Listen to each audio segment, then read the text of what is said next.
Yo, yo, yo. Hey, what's up, everybody? Welcome to Xbox Ultimate Podcast, episode number 130. Wow, 130 now.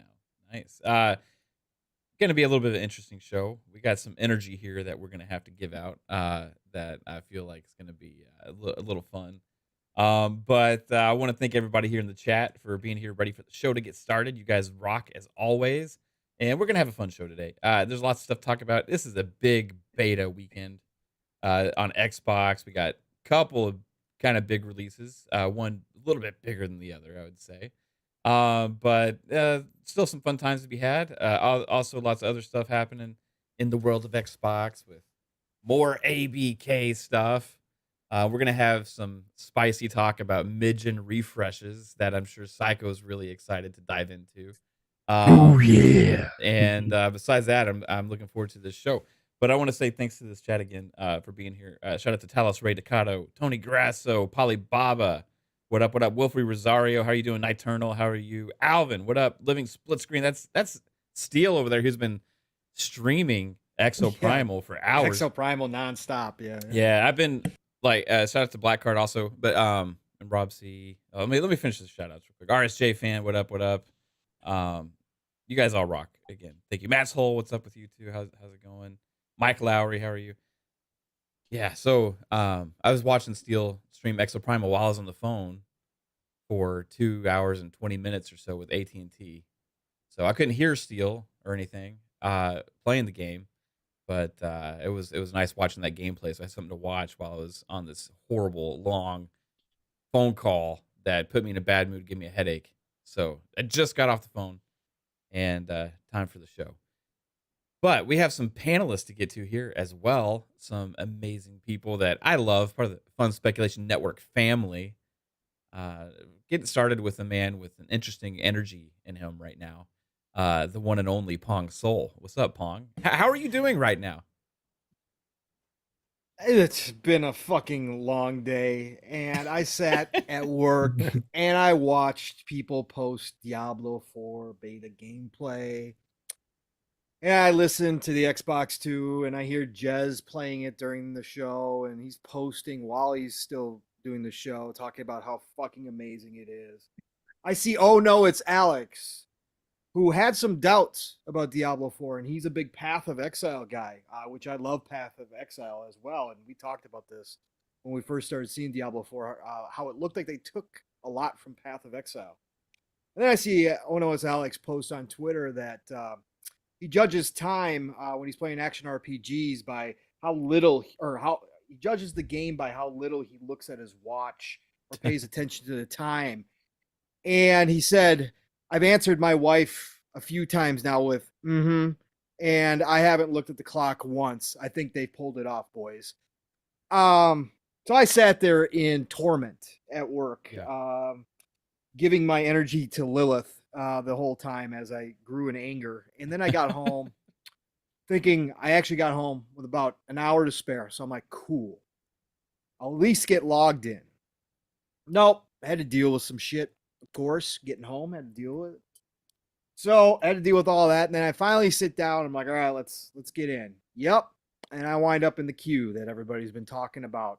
So I was 7 minutes late getting to the backstage. Finally got logged in. So, chat, I apologize. This will be one of the few shows you will see me distracted throughout as I stay logged into Diablo. I hope you all can understand the reasoning why I'm not getting logged out and going back into that fucking queue again. I'm going to enjoy some fucking Diablo even as I get map demonetized in the first 2 minutes.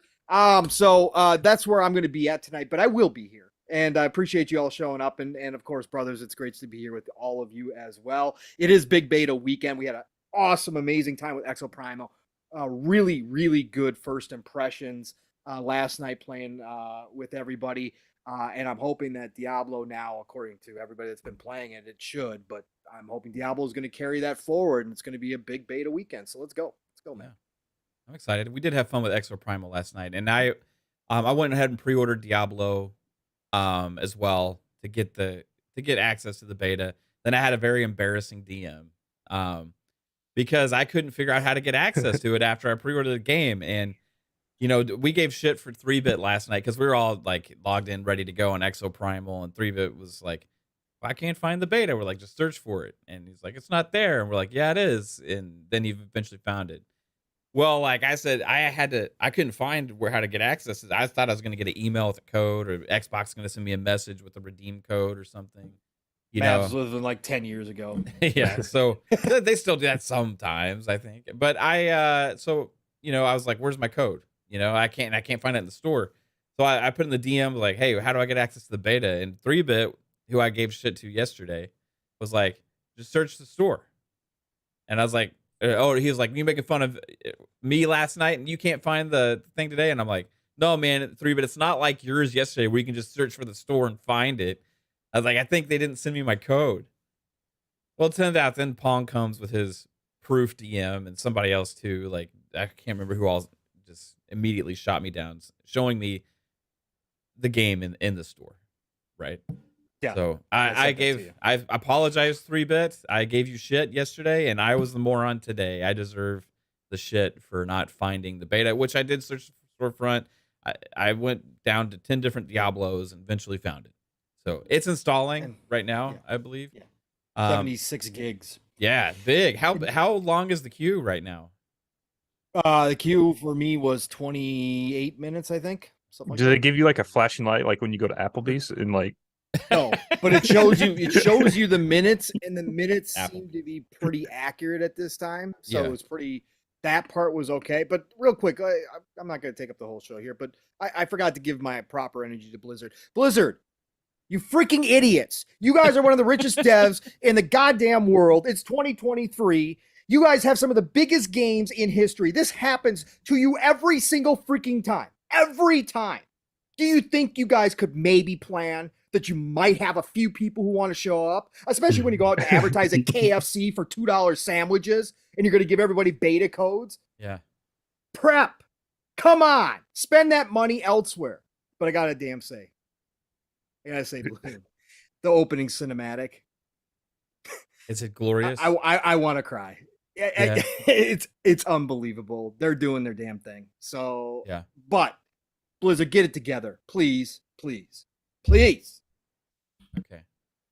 Calm down, Pong. No. Hey, Jasper, how are you doing? I'm doing good. What I just learned is there's a queue to enter hell, and Pong wants to be on the fast track to enter hell. So that's interesting. If Lilith is greeting me, let's go. Yeah.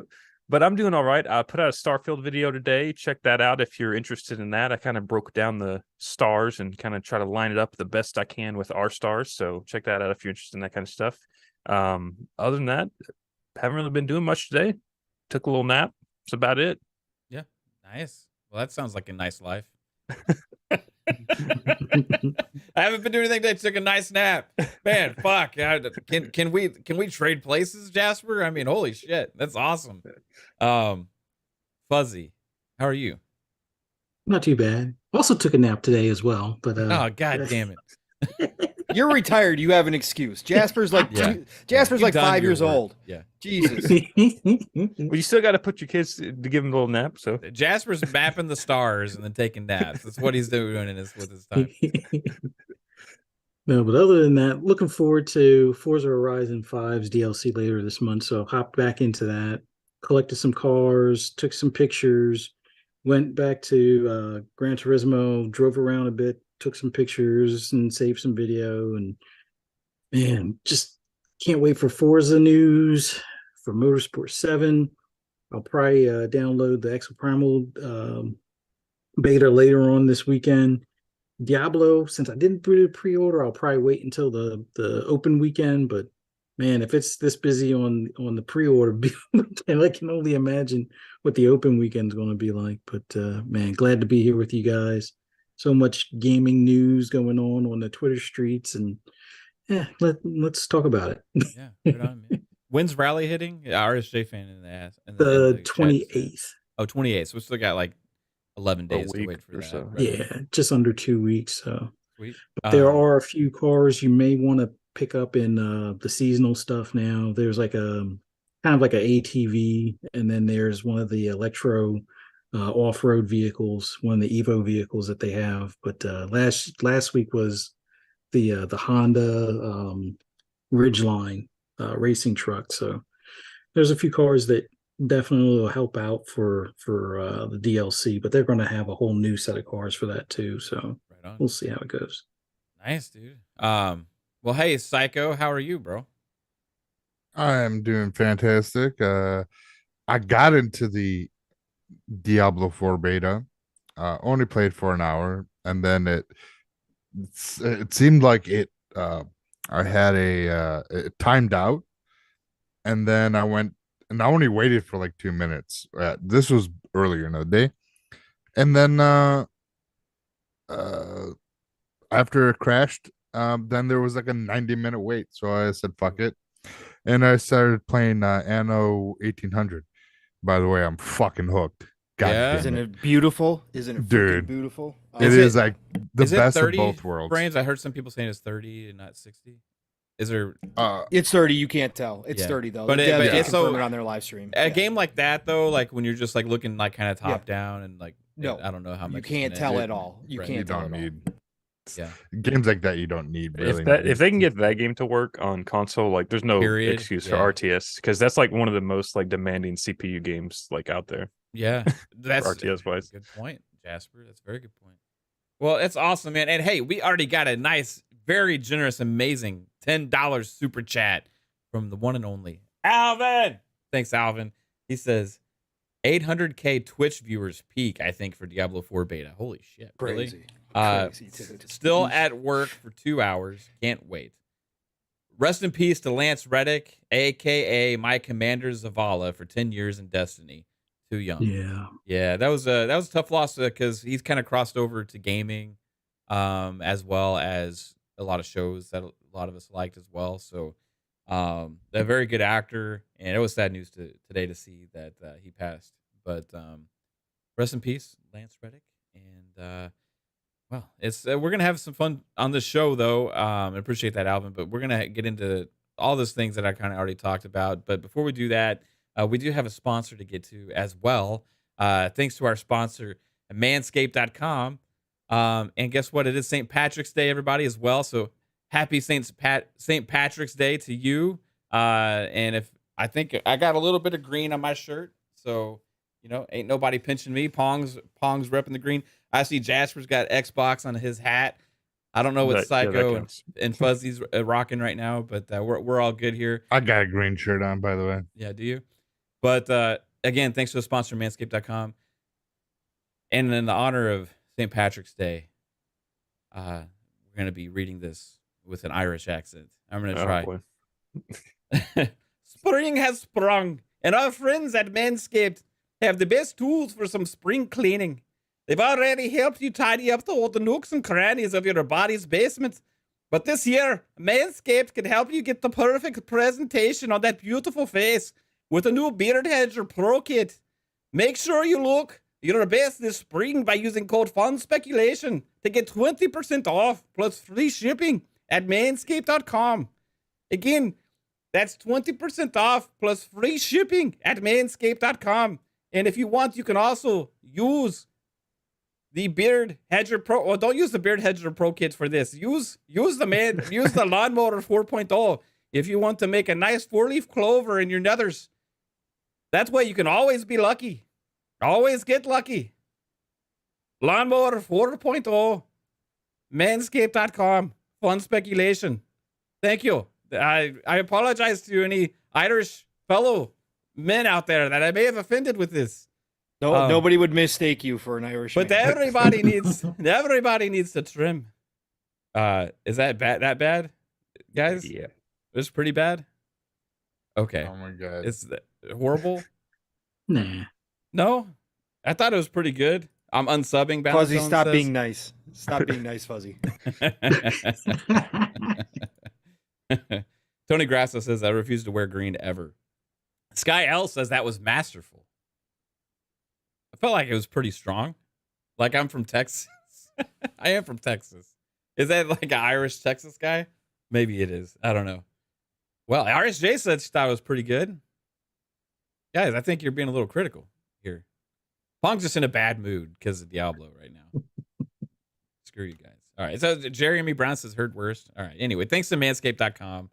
Appreciate the sponsorship there and appreciate you all. Help yourself out. Help out the channel as well by using that code. All right. So let's get into some juiciness here. Want to start off strong with something that Psychonauts really wants to talk about. Guess what? It is a big rumor out there from a very reliable insider that usually gets things right. The one and only Tom Henderson, Insider Gaming, has said that, guess what? By next year, the PS5 may have a PS5 Pro. That they're in the works, and they may announce it next year and release potentially into next year.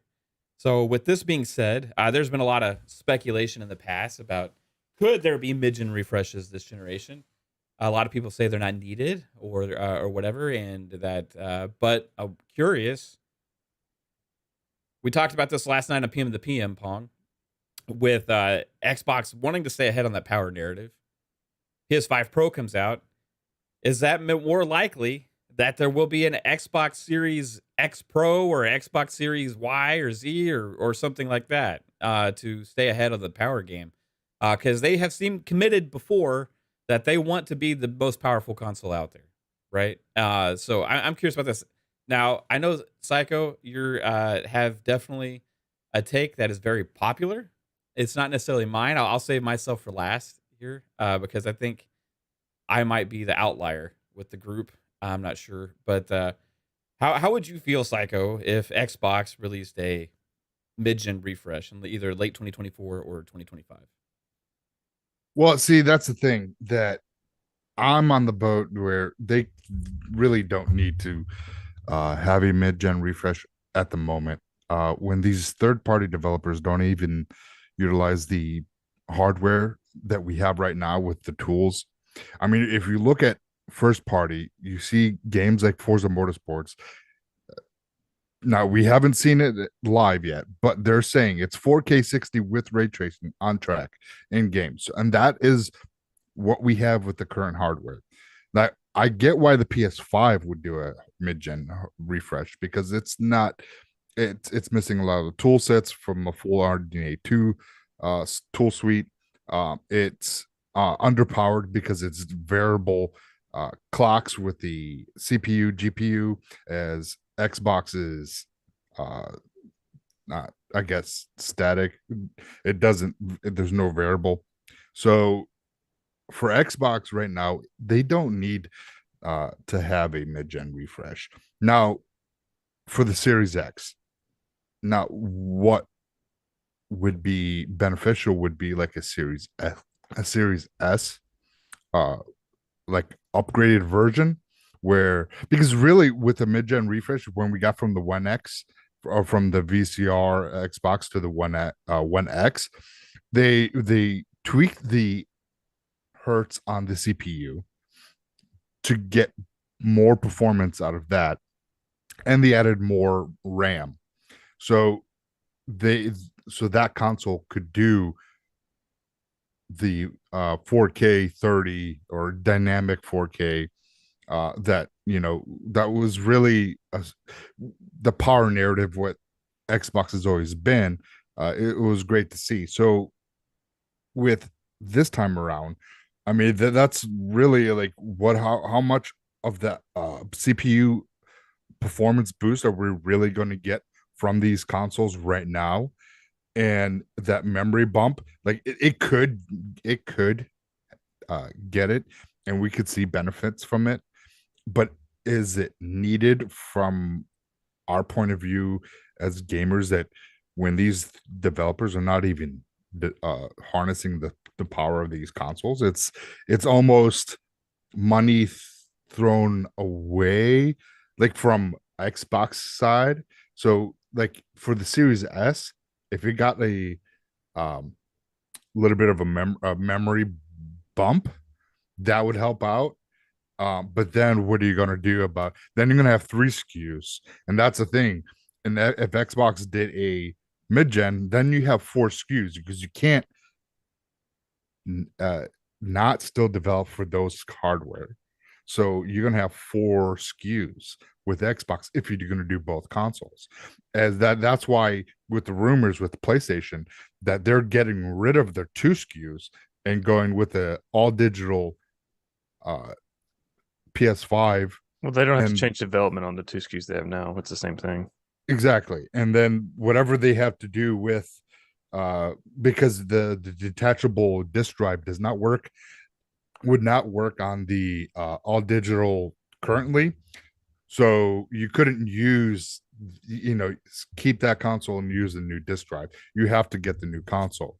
But then they would go with the PS5 Pro, and then they still only have 2 SKUs, just like last generation. They had a PS4 and a PS4 Pro, and that would be kind of how this generation is. Now Xbox will have 4, and that's a lot of fucking How would SKUs. they? Were you getting 4? Because I get 3, right? If they had one. Well, if they do a Series S and X mid-gen refresh on both those, that's 2 more consoles. Well, that would be like they had last gen. They had 4 SKUs last gen too, right? Because they had the Xbox One, Xbox.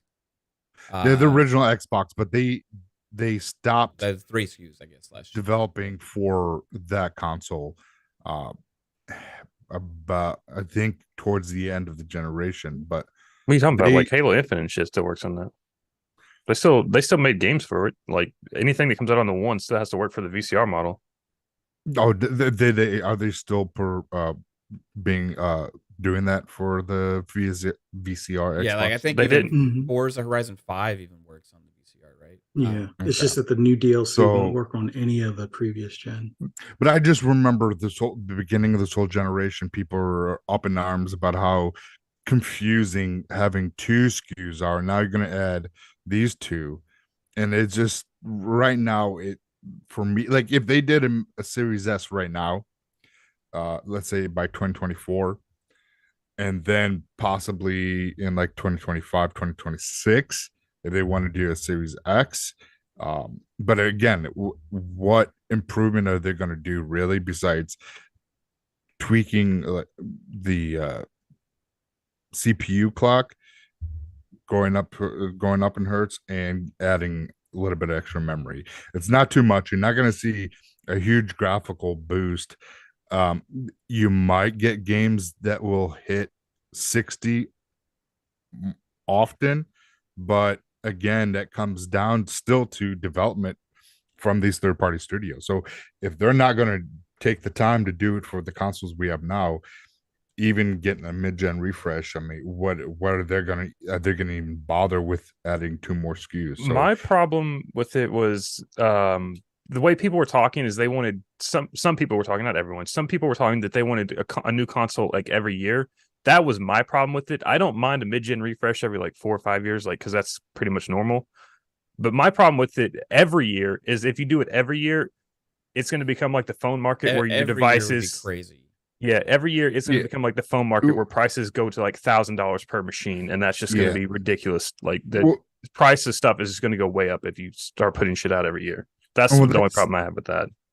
Well, if you right now with the phone market, they're in the point where they plateaued with really innovation with these phones. I mean, what more? You can add more megapixel cameras. You can have it do like some features, but for the phone themselves, they really haven't improved. From if you look at a S22 to an S23, what is the other than CPU, and it has the 8 the 8-core processor. I mean, things like that, and there's not that much of a difference.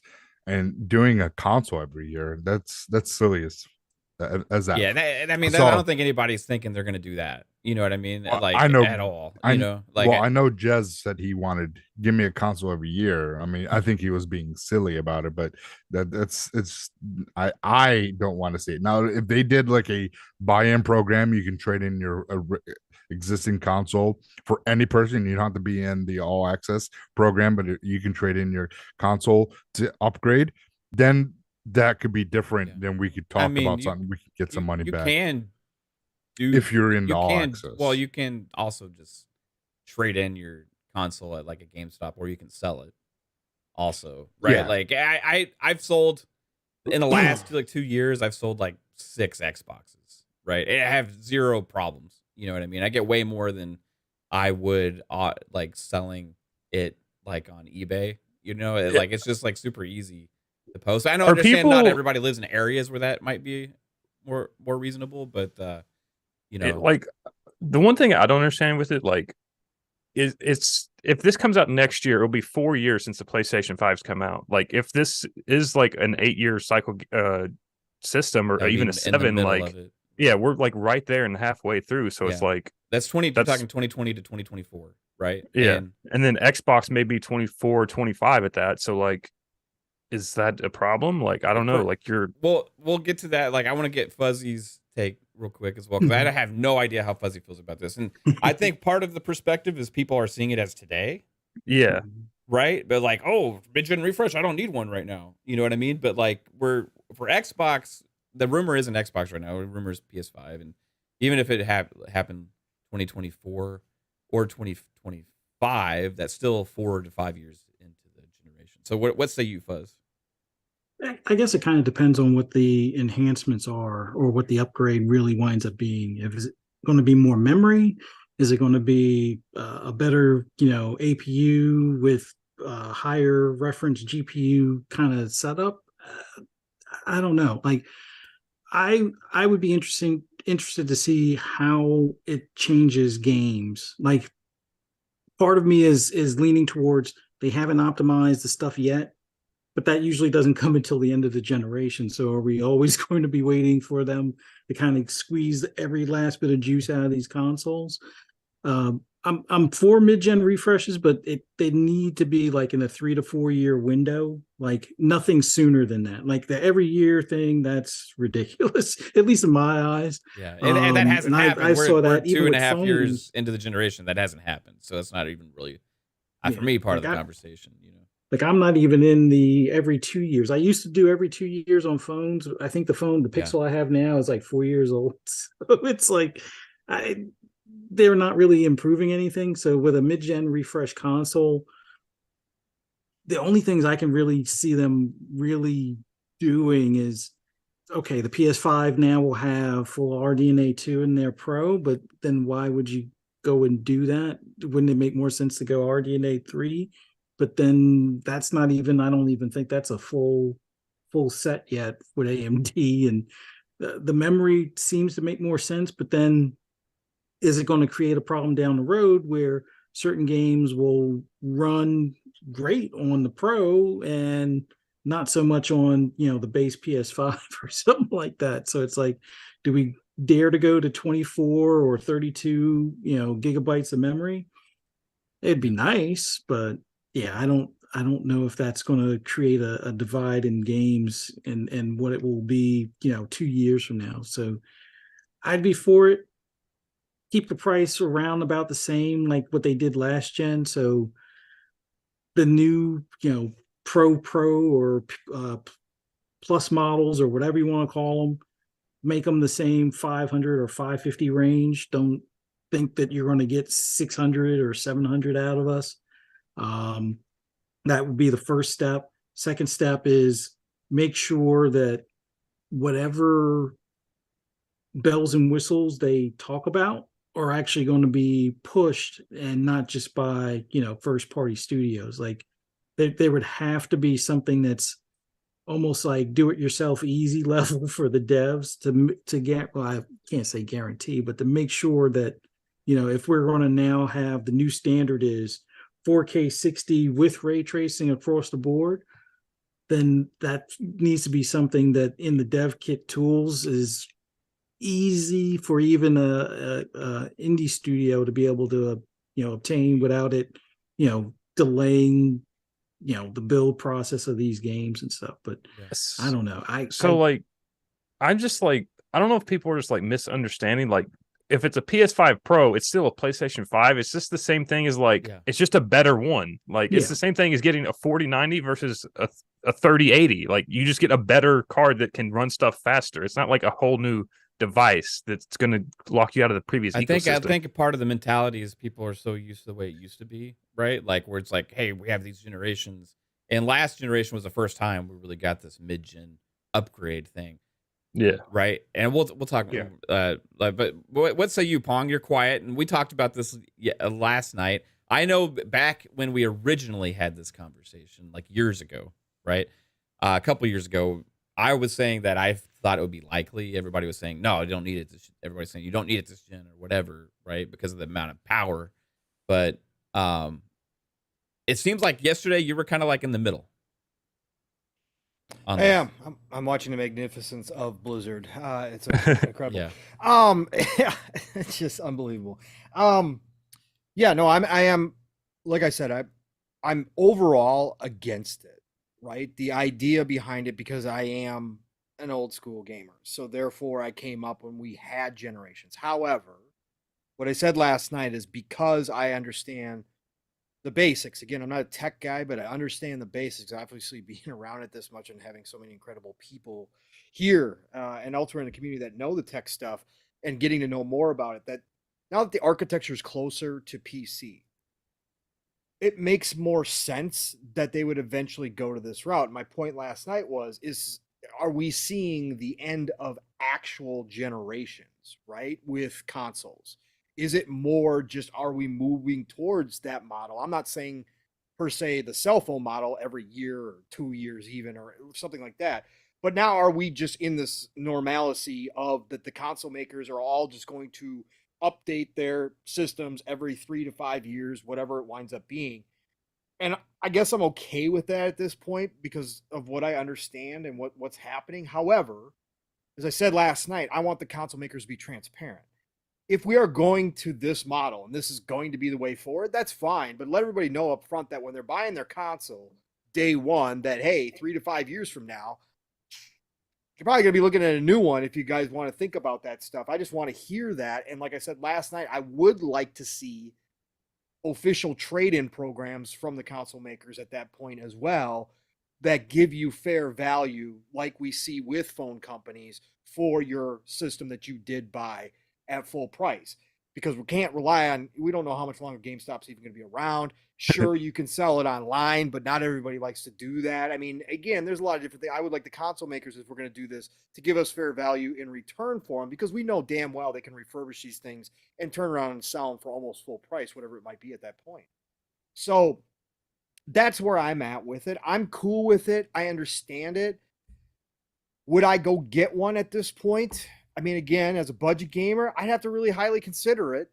It wouldn't be just like an easy, oh yeah, cool, I'm just gonna go get one. Maybe I'll get two. No, it's not gonna be like that. I would have to see what I can get for my old system first, where the values are and that kind of stuff. But of course, as an enthusiast, as somebody who upgraded their TV, you know, I didn't do the mid-gen refresh last generation, right? I went from the VCR, Xbox One, and I had the original PS4 and a 1080 TV and upgraded to a 4K OLED LG and got the Series X, right? So for me, it was still a generation. Yeah, it was still a generation to me, right? That's what it felt like. Whereas a lot of people that got the 1X, when these first hit, a lot of people were like, well, I'm not seeing a huge difference. I mean, yeah, there's differences and there's, you know, quality of life features. That is the thing. When I got the Series X, I got it day one. I put my Xbox One X away. I was like, I barely got any use out of this little thing. right.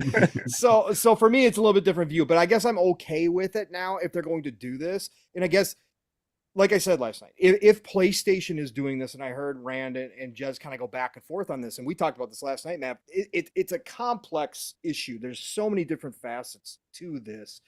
When you're talking about the devs, you're talking about the manufacturers, you're talking about all the console makers, I should say. You're talking about all these different moving pieces, and you got the consumers caught in the middle. And it's like, what does it benefit us? And, you know, what is it going to mean long term? But then, you know, you look at it and you say, okay, so if PS5, or if PlayStation, I should say, does upgrade their PS5, right? And all of a sudden, Xbox now has lost the power narrative, which Phil said was never going to happen again. Now, again, does that mean anything? No. We've seen them go back on 12 months. We've seen them do all this stuff. So it never means anything at the end of the day. When it comes to business, they can change their mind. But I said last night, I personally believe that if PlayStation is doing this, Xbox probably knows about it already. Obviously, they were making the next gen hardware, or they were, you know, starting the process of getting that going. I think they have to answer. And then the question becomes, do they do, like, Psycho was bringing up, do they do the S, or do they let the S become the lowest common denominator, like the lowest, like really far back lowest, and you just have the Series X, and then you've got the third SKU, which is the XL or double X or whatever they're going to do with that. Then that's what's fascinating to me in all this, is how they respond, number one, and number two, do they upgrade everything, or do they just do the one and say, okay, now we got 3 SKUs? Because again, devs already hate making games for this many SKUs. If you go to 4 SKUs, oh boy, you're going to have a lot of angry people. Not that they won't do it, because it's money at the end of the day. Not, we know it's easier now than ever before, but it's still going to be a hit to the devs that they have to consider 4 different SKUs for Xbox. So I think that, again, from my point of view, I think they go to a 3 SKU. I think they go to a double X or XL. They go to the Series X as your middle ground, and then they've got the Series S, and I think they get the Series S down to $199 or even $149 at that point. And I think then at that range, then the people who buy in on the Series S will have very reasonable expectations. And so if games all of a sudden, are 1440/30 or 1080/30 all the time on the Series S, unless, you want to stream and they get the streaming quality up, then I think that would set a better expectation than where it sits at right now. So I think then you could do that reasonably. I just think that if PlayStation is doing this, and again, Tom Henderson gets a lot of good information. He said he couldn't share a lot right now, but he said he has more that he'll talk about later. So it seems like he does have some decent information here. I think Xbox has got to respond. Does it surprise you that Sony would do this? No, not at all. No, right? Not at all. And not at all. So that's the main thing here is like, for me, especially now, Mav, with them going to the one SKU that we've been talking about, that they're going to introduce this year, according to most people, with the removable hard drive, or the disk drive, the separate disk drive, and just have one digital only SKU, makes total sense that they would come back with a absolutely. 100%. Can I read Kate's comment real quick? Because she said earlier that Pong is giving me 90s vibes with a t-shirt under the striped sweater, like he's heading out to take family photos at JCPenney. It had me dying. Oh yeah, absolutely, Kate. Absolutely. Great. Still comfortable. Yeah. Remember the short sleeves with the long sleeve underneath? Remember when that was a fad during the grunge era? That was amazing. I still miss that era. We went to Sears, not JCPenney's. Sears. Yeah, Sears. Yeah. Get some clam shots in the mall too. Yeah. So for me, it's like one question I have, like, I don't know from my perspective for Xbox if it makes business sense. Right. And that's the question I don't know, because we're in a different era right now than we've ever been before, where console pricing has not gone down. In fact, a lot of consoles have actually gone up, minus the Series S. They've been able to do deals and stuff like that on that, but like, it's still hard to get a Series X, right? I think that PS5s across the board, for the most part, raised prices. Xbox has raised prices in several different territories as well. So this is not normal within tech, where normally we're looking at, when's the price drop? Is it going to be $100 less or whatever? And at that place, we look at it kind of like last gen. Well, when they come out with a new SKU, it kind of replaces the old SKU pricing wise, right? So that is the reason I don't know if it makes sense, because I don't know what the cost would be of the new console, right? And I think it's only really worth it if you can get to the price at like around what it is now, right? If you have to charge like $700 to $800, don't do it. It's just that's PlayStation 5 normal goes back down to $500, and this one goes up to $600. Like, that's what I would assume. But we'll see. I mean, but again, 2024, are they able to finally get that price back down, or is this replace? Like, I don't know. I don't know what the SKUs are going to be, and so that becomes an interesting question. Now, however, me on the consumer side, I look at it as, if I'm going to the store and I have $500 in my wallet, right? Would I rather buy a more powerful Xbox 2 years from now, or I'd rather buy a Series X for what it is today, which will at that point be 5 years old, right? For me, I would rather get the more powerful box if it's not costing really any more money. The other benefit for that is that, yes, even though I understand the developers and the third-party developers and all these, especially third-party, are not fully taking advantage of the hardware, it still does allow for another SKU for them to be able to reach higher targets on, which will improve my experience, right? Like regardless, like the Series S on several third-party games has lower performance than the Series X. I would assume if there's a more powerful hardware that it would have better performance as well, right? And now where it even comes even more into play is in the first party, right? So if you Starfield, Redfall, Forza Motorsport, Fable, Perfect Dark, Avowed, all these games have a better performance on whatever this new Xbox would be in 2025.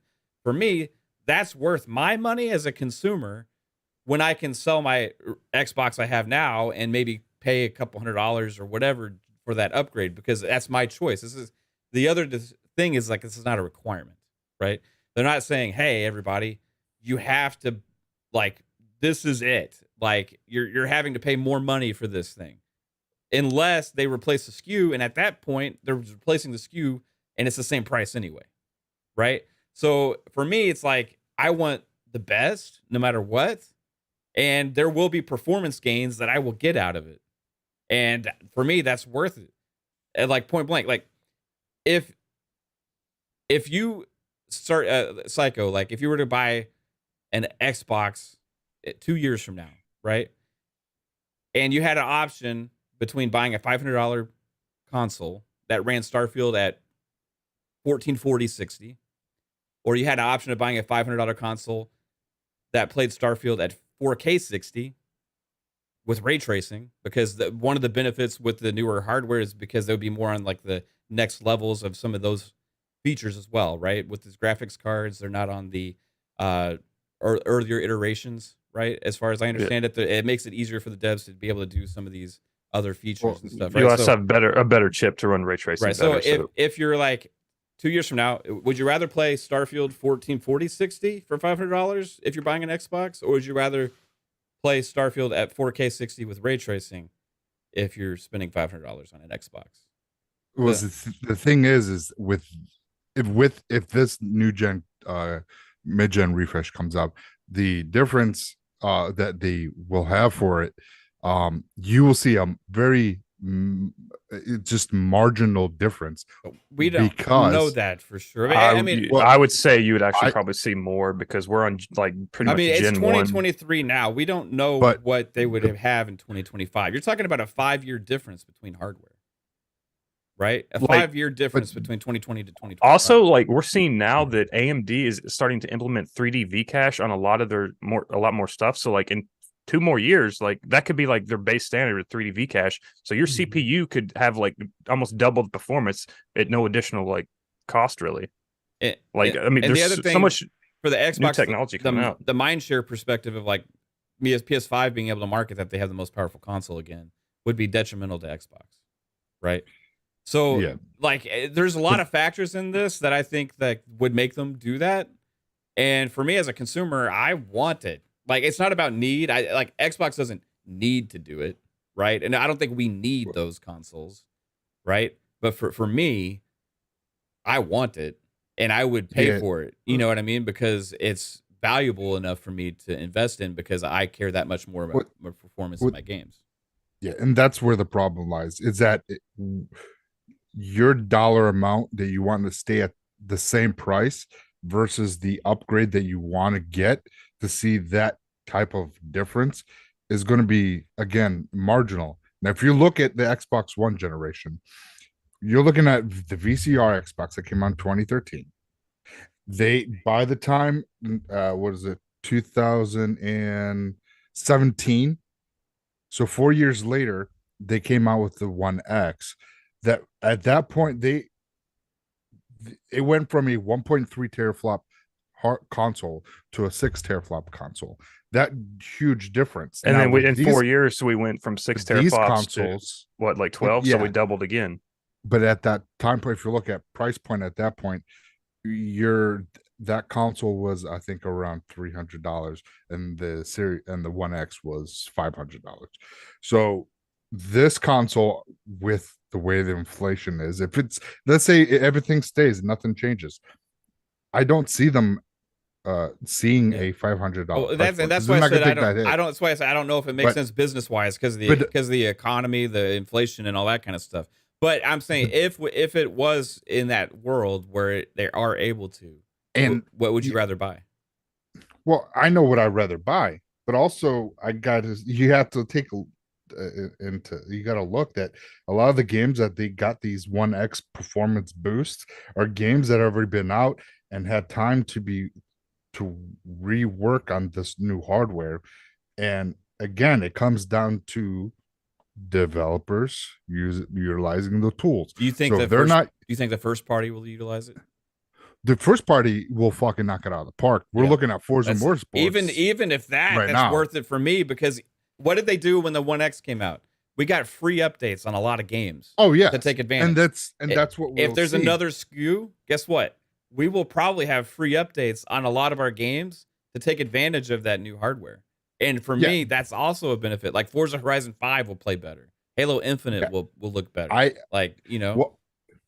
What I want to see, like this could all change if we see at the end of this year, okay, with Forza Motorsport, Starfield, and these other games that are coming out, StarCraft 2, and these other really graphical performance games. If we see them and they really freaking Xbox, let's say, are really hitting the fucking note, and then these third parties see, oh shit, the Series S and X can hit these fucking numbers. It just shows third party is not taking full advantage. But would it So still be then- would it be easier but though then- with more powerful hardware Well- for them to hit 60 as a third party Even on developer? PC, games Yeah. don't take full advantage. Like there's some games that'll come out with only AMD like FSR software and they won't use DLSS. So there's games on all sides that never use the full tool set for everything. So It's like my point to that, Psycho, is I don't think that's ever going to change unless Xbox becomes a lead development platform, right? Regardless, like no matter what the hardware SKUs we have. Yeah, But I is it just- easier to hit 60 frames on more powerful hardware than less powerful hardware? Well, it just depends on how much more powerful they're gonna make Yeah, this so it refresh depends at. on the spec. just- it depends on the price. right? It depends on all that. So Yeah. it So we just- don't know it- what that is. I mean, it's a hypothetical. right? Yeah, if third party does come to the table and start utilizing majority of these tools, and a lot of these tools will help with memory allocations and with help with fidelity and with rendering the picture, so this way they can use a lower asset but render it at near 4K, and that's like what FSR is. And so if they start doing that and then place it, because remember Xbox One X came out a year after PS4 Pro, so if PS5 there's so Pro many comes out, there's so many more things that they'll be able to add in like 2 years from now to like the consoles. Like Nvidia, like just this year when they put out their DLSS 3, they also made Nvidia, was it like frame generation, where they generate frames in between each thing, so they double your frame rate, so you have less performance. In 2 years, AMD is probably going to have that same shit, and if they put that in the Xbox, you'll be able to have games that are 120 just baseline. Like there's so much more technology and stuff that's coming out that we aren't thinking about that they will be able to put into these devices.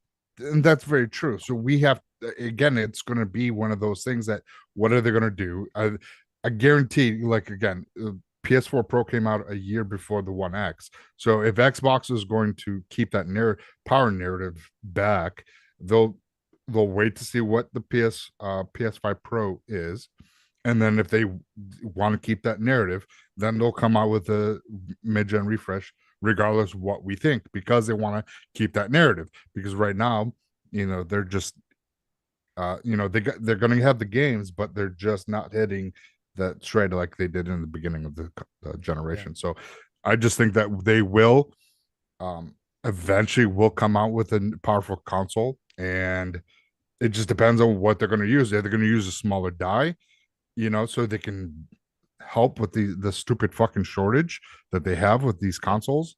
So that's what PS5 did. That's why they had so many. They went to a smaller die size, and that's why there's supply is so they have so many, because they have more chips for the 6 nanometer die set, and they because Xbox is still using the 7, because I have not heard of them going to a 6 or a 5 right now, but but that again that could help out with the supply shortage. Yeah. So hopefully we'll have a revision here, because I don't think Xbox has had a revision yet for any console No. this generation. I feel like hopefully the ideal scenario for me is they are able to get the price down on the Series X by that time, right? And we're talking 2.5 years away, right? By that time, Series X, they were able to get the price down. This new SKU comes out, has more of the latest and greatest, like similar to the deals they made in the past, and is either at that same price point, or because of all the inflation and maybe the things are still like crazy, at most $100 more than they are today. And that would be even like, I wouldn't be super happy about that, right? Because I like $500, I think needs to be kind of like a max. Yeah, and at the same time, like technology now has a longer lifespan than it's ever had. Like with either cloud streaming, with FSR, like there's so much shit that they can put into these new consoles, tool wise, and just all this other stuff, and technology wise, that it doubles the length of this hardware, so you don't have to upgrade. Well, with Game Pass too, and all of the first party studios that are acquiring, and all these games they have in development, like first party taking advantage of it for me is enough to warrant the purchase. Because after ABK's in there as well, you're getting all the ABK stuff, you're getting all the ZeniMax Bethesda stuff, you're getting like Indiana Jones and the next Doom or Quake or whatever that is as well, and you're getting freaking Elder Scrolls 6, and I mean just like all of these games. For me, if it allows them to give us a better experience for the people that want to get that console, then it's not a requirement that you have to do so. Yeah. But if they are able to take advantage of it, for me as a consumer, I'm like, cool, yeah, fucking sign me up, because I don't like playing on PC. And if I can upgrade my Xbox every 4 or 5 years, right, and get that boost instead of having to wait 8 years, when at that point, we all know that shit starts feeling really old, right? Pong, before you upgraded the One X Series X, how were you feeling about your Xbox One VCR and your original PS4? That shit felt old the day at launch. It was fine because I didn't know anything better. Right? Okay. It was. And because I didn't PC game, because I didn't do anything outside of console gaming. Yeah. I didn't know any better. I couldn't get rid of that fucking VCR Xbox One fast enough, man. Like it just I've still got mine. The One S came out, I was like, yes, fuck yeah, get that. HDR. Hey, yeah, it's a thing. It makes a difference, right? One X came out, I was like, oh my god, yes, 4K. Fucking 4K, yeah, it looks better.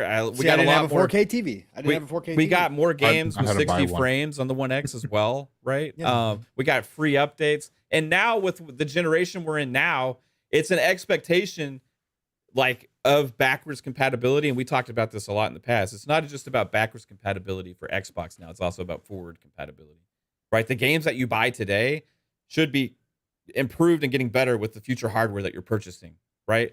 That's the digital age. That's one of the benefits of digital age, where your ecosystem and your library always goes along with you for the ride, right? I'll be honest, like I've been pushed more towards PC gaming this generation just because like the hardware that we have, like they keep saying it's 30, we can't do it on the Xbox shit. Like I've been playing more PC games this generation than I have before, just because there's problems with this fucking console generation that they're just not like making the games optimized for Xbox. Yeah. So I will say one thing though.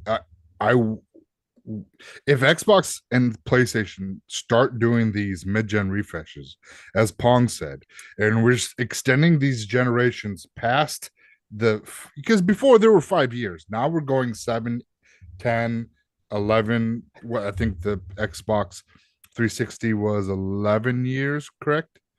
2000. No, 360 Xbox was 06 to 13. 05 to 13. 7 years, and then the next one was 7 years also. So 2 7-year generations in a row, I think, roughly. So if these generations are going to go past 10 years or up to 10 years, then doing a mid-gen it's kind of having two generations I in think one it's almost generation. necessary at that point. And Like, well, that's the thing, that the hardware is just needs that time to really especially with when you have a brand new fucking set of tools like Xbox, it's going to take a little bit of time. Look at PlayStation. It took almost the entire 7 fucking years for them before games started looking really great, and then they didn't fucking they decided not to look back at that piece of shit cell processor. But it's one of those things that I just hope that they come out and say, hey, you know what, we're going to do these generations. yeah. If you're going to do a mid-gen, we're going to have a program. Here you go. And boom, bam, boom. They've alluded to it in the past. Like they see that being the future more of like hardware with gaming, that there is going to be more incremental talk and comparing it to cell phones. But they didn't ever come out in 5 years. We're going to come out with a new Xbox. You know what I mean? Because they don't do that because they don't know what's going to happen 100% so as well. A 4 or 5 year span, getting a mid-gen, and if we're getting an 8 to 10 year life cycle, it is fine. Because it's more than what we're originally. The OG guys know. We had consoles that were about 4 or 5 years, and they've got a new console. And realistically, your lifespan even extends beyond that, because for like a couple of years they still made games for the last gen, right? Exactly. So also like 360 had the most refreshes out of everything. Like they fucking made so many different models on that bullshit. Like the Xbox 360S was fucking amazing. Like anytime they had that new version of that Xbox, I love that. But the difference was the difference was the 360 never got really more powerful along the way. Like and, it's slightly, I mean? But like stuff would run like a 1 frame better. Yeah. Whereas like the 1X was like the first time we saw this, like in the PS4 Pro. It was more efficient than it was powerful. Yeah, exactly. Yeah. And with this last gen, it was like, oh, this is a new thing. Wow, they're actually updating our hardware both across the board. And I think that set the precedent for this generation and going forward, because they're investing so much in this ecosystems and these games and all these things, but like when they let the hardware get like 5 years old, right? And at that point it's like, well, why not? Because like they're so far behind PCs at that point, and they already are when they launch, right? By the time they launch, the new graphics cards come out on PCs, and it's like, well, they're already like a year behind. Just to be honest, right? And then 3 years from then, it's like, okay, well, they're getting even further behind. Next year, we'll have even more NVIDIA and AMD cards announced. It'll be even further beyond that, right? And then 2025, it's like, well, shit, like these games are like having all these crazy features and stuff on PC, and we're still gaming happily on the Series X and PS5, like at the performance, but like, it sure would be nice if we had just a little bit more power to be able to do that stuff, especially if it's not costing us any more money, really. And if it's an option, it's an option. Like Pong was happy sticking with his old ass shit last generation, and there'll be plenty of you that will be happy sticking with his launch consoles the whole way through as well. But it doesn't mean that there aren't enthusiasts or people out there that wouldn't be willing or wanting to get that extra performance. The question is, how much of a market is there for it? And that's the question that Xbox has to ask. Let me throw a big curveball at this. We're talking about Sony and the PS4 5 Pro, right? Yeah.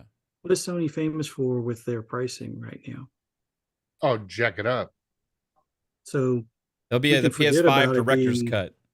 Yeah. So the PS5 Pro remaster. I'm gonna go out on a limb.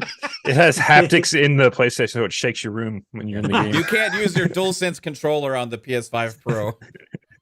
That could be a thing. PSVR 2 is not compatible. You got to get a PSVR 2.5. They're going to go one of two routes. They're either going to charge $600 plus, possibly even $650 right out the gate for the PS5 Pro, or they're going to keep it at the same price, but each game with the upgrade is going to be a $50 or $10 upgrade. Oh, you want the upgrade from the regular PS5 level to the Well, they've already been doing that. You're right. Yeah. I mean, I don't know if they did that on the PS4 Pro from those PS4 games. No, there were fewer upgrades for the PS4 Pro in comparison to the Series X or the X1X. I think Although- they may hit the price point they're at now, though, Fuzz, because I think that's why they're switching to this like remove the disc option. Mhm. So that Also way shrinking it. they can probably like get the price down. They've made it smaller. They're reducing manufacturing costs. They're removing the disc out of it, so they're going to sell this like discless PS5 at like maybe $499 or sorry $399, right? Eventually, and then that gives them room to release the PS5 Pro at like maybe $550, right, or See, $500. I don't even trust that they're going to reduce this price. Like, Yeah. You don't think Sony, so? Maybe if not. anything, No. Sony has taught me over these past few years. They take the disc out, they charge you the same price. It's like, oh, but it's smaller, it's more compact. That's Yeah. more valuable, right? Yeah, So- and that's the thing. They could do like a slim, this new all digital could be a slim, charge you because right now they're $450 and big $500 for the slim, and then the pro comes on, that's $600. But it's the pro. It has all the bells and whistles that it should have been in there. But this was supposed to come out 2019 was the rumor. So Also, when PlayStation implements the new system, if they go pro, they'll probably have at least RDNA 2, so we'll actually get those feature sets on Xbox now. And the one thing too, like really, when you look at this, right, like because in the hardware space, their main competition is PlayStation in the hardware space, right? So Yeah. when you look at this in 2024, 2025, you're going to a store as somebody buying a console, PS5 Pro's out, let's say it's 500, 550 or whatever. Xbox Series X is 400, 500, whatever. But the PS5 Pro is now by far the most powerful console at that point over the Series X.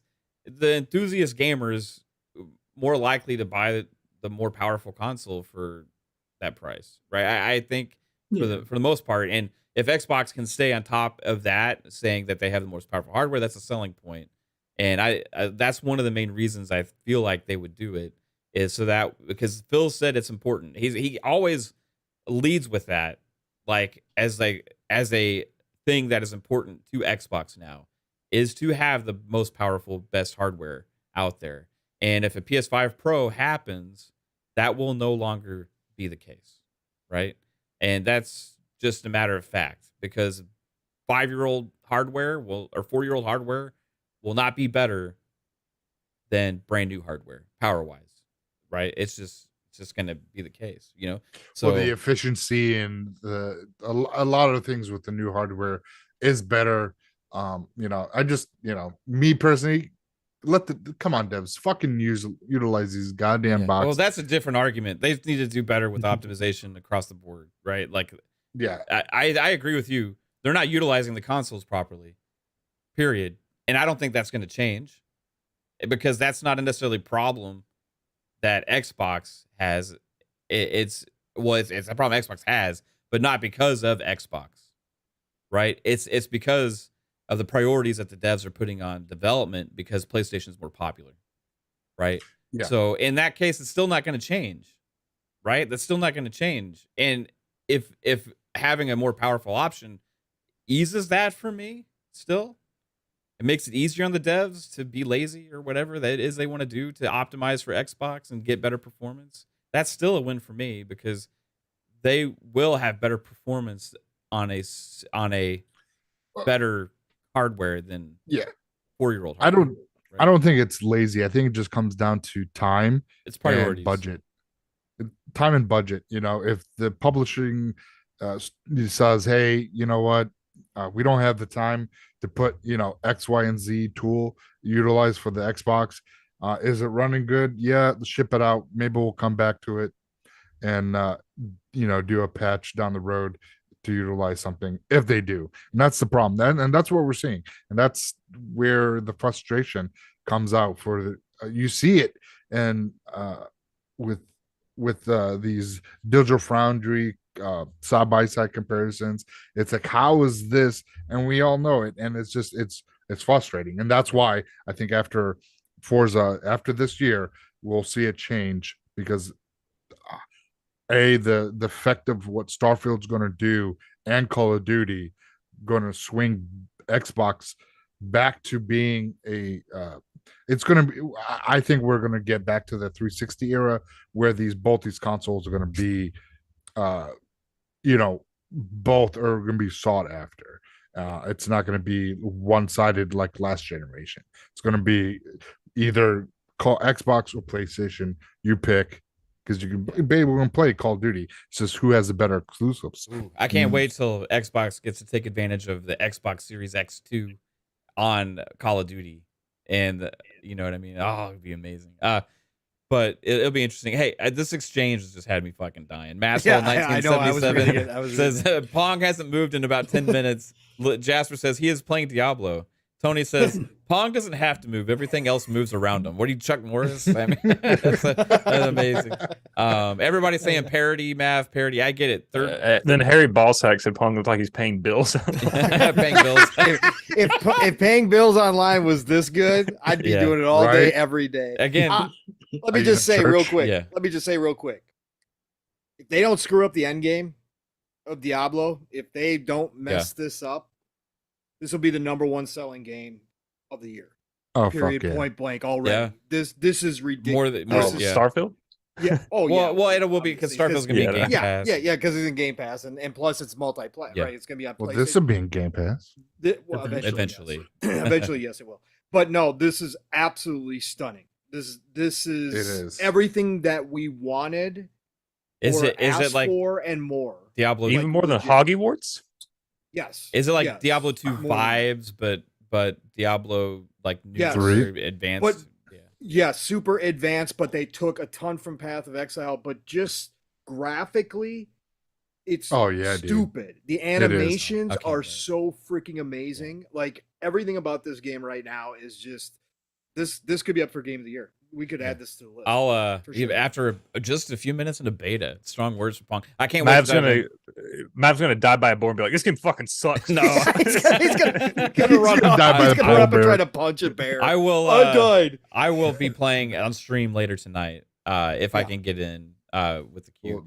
Shout out we got some super chats to get to also real quick. Chris Jones hit us with a $5 super chat. Said, "How irritated would we still be if we bought the potential midgen refreshes and still got 30 frames?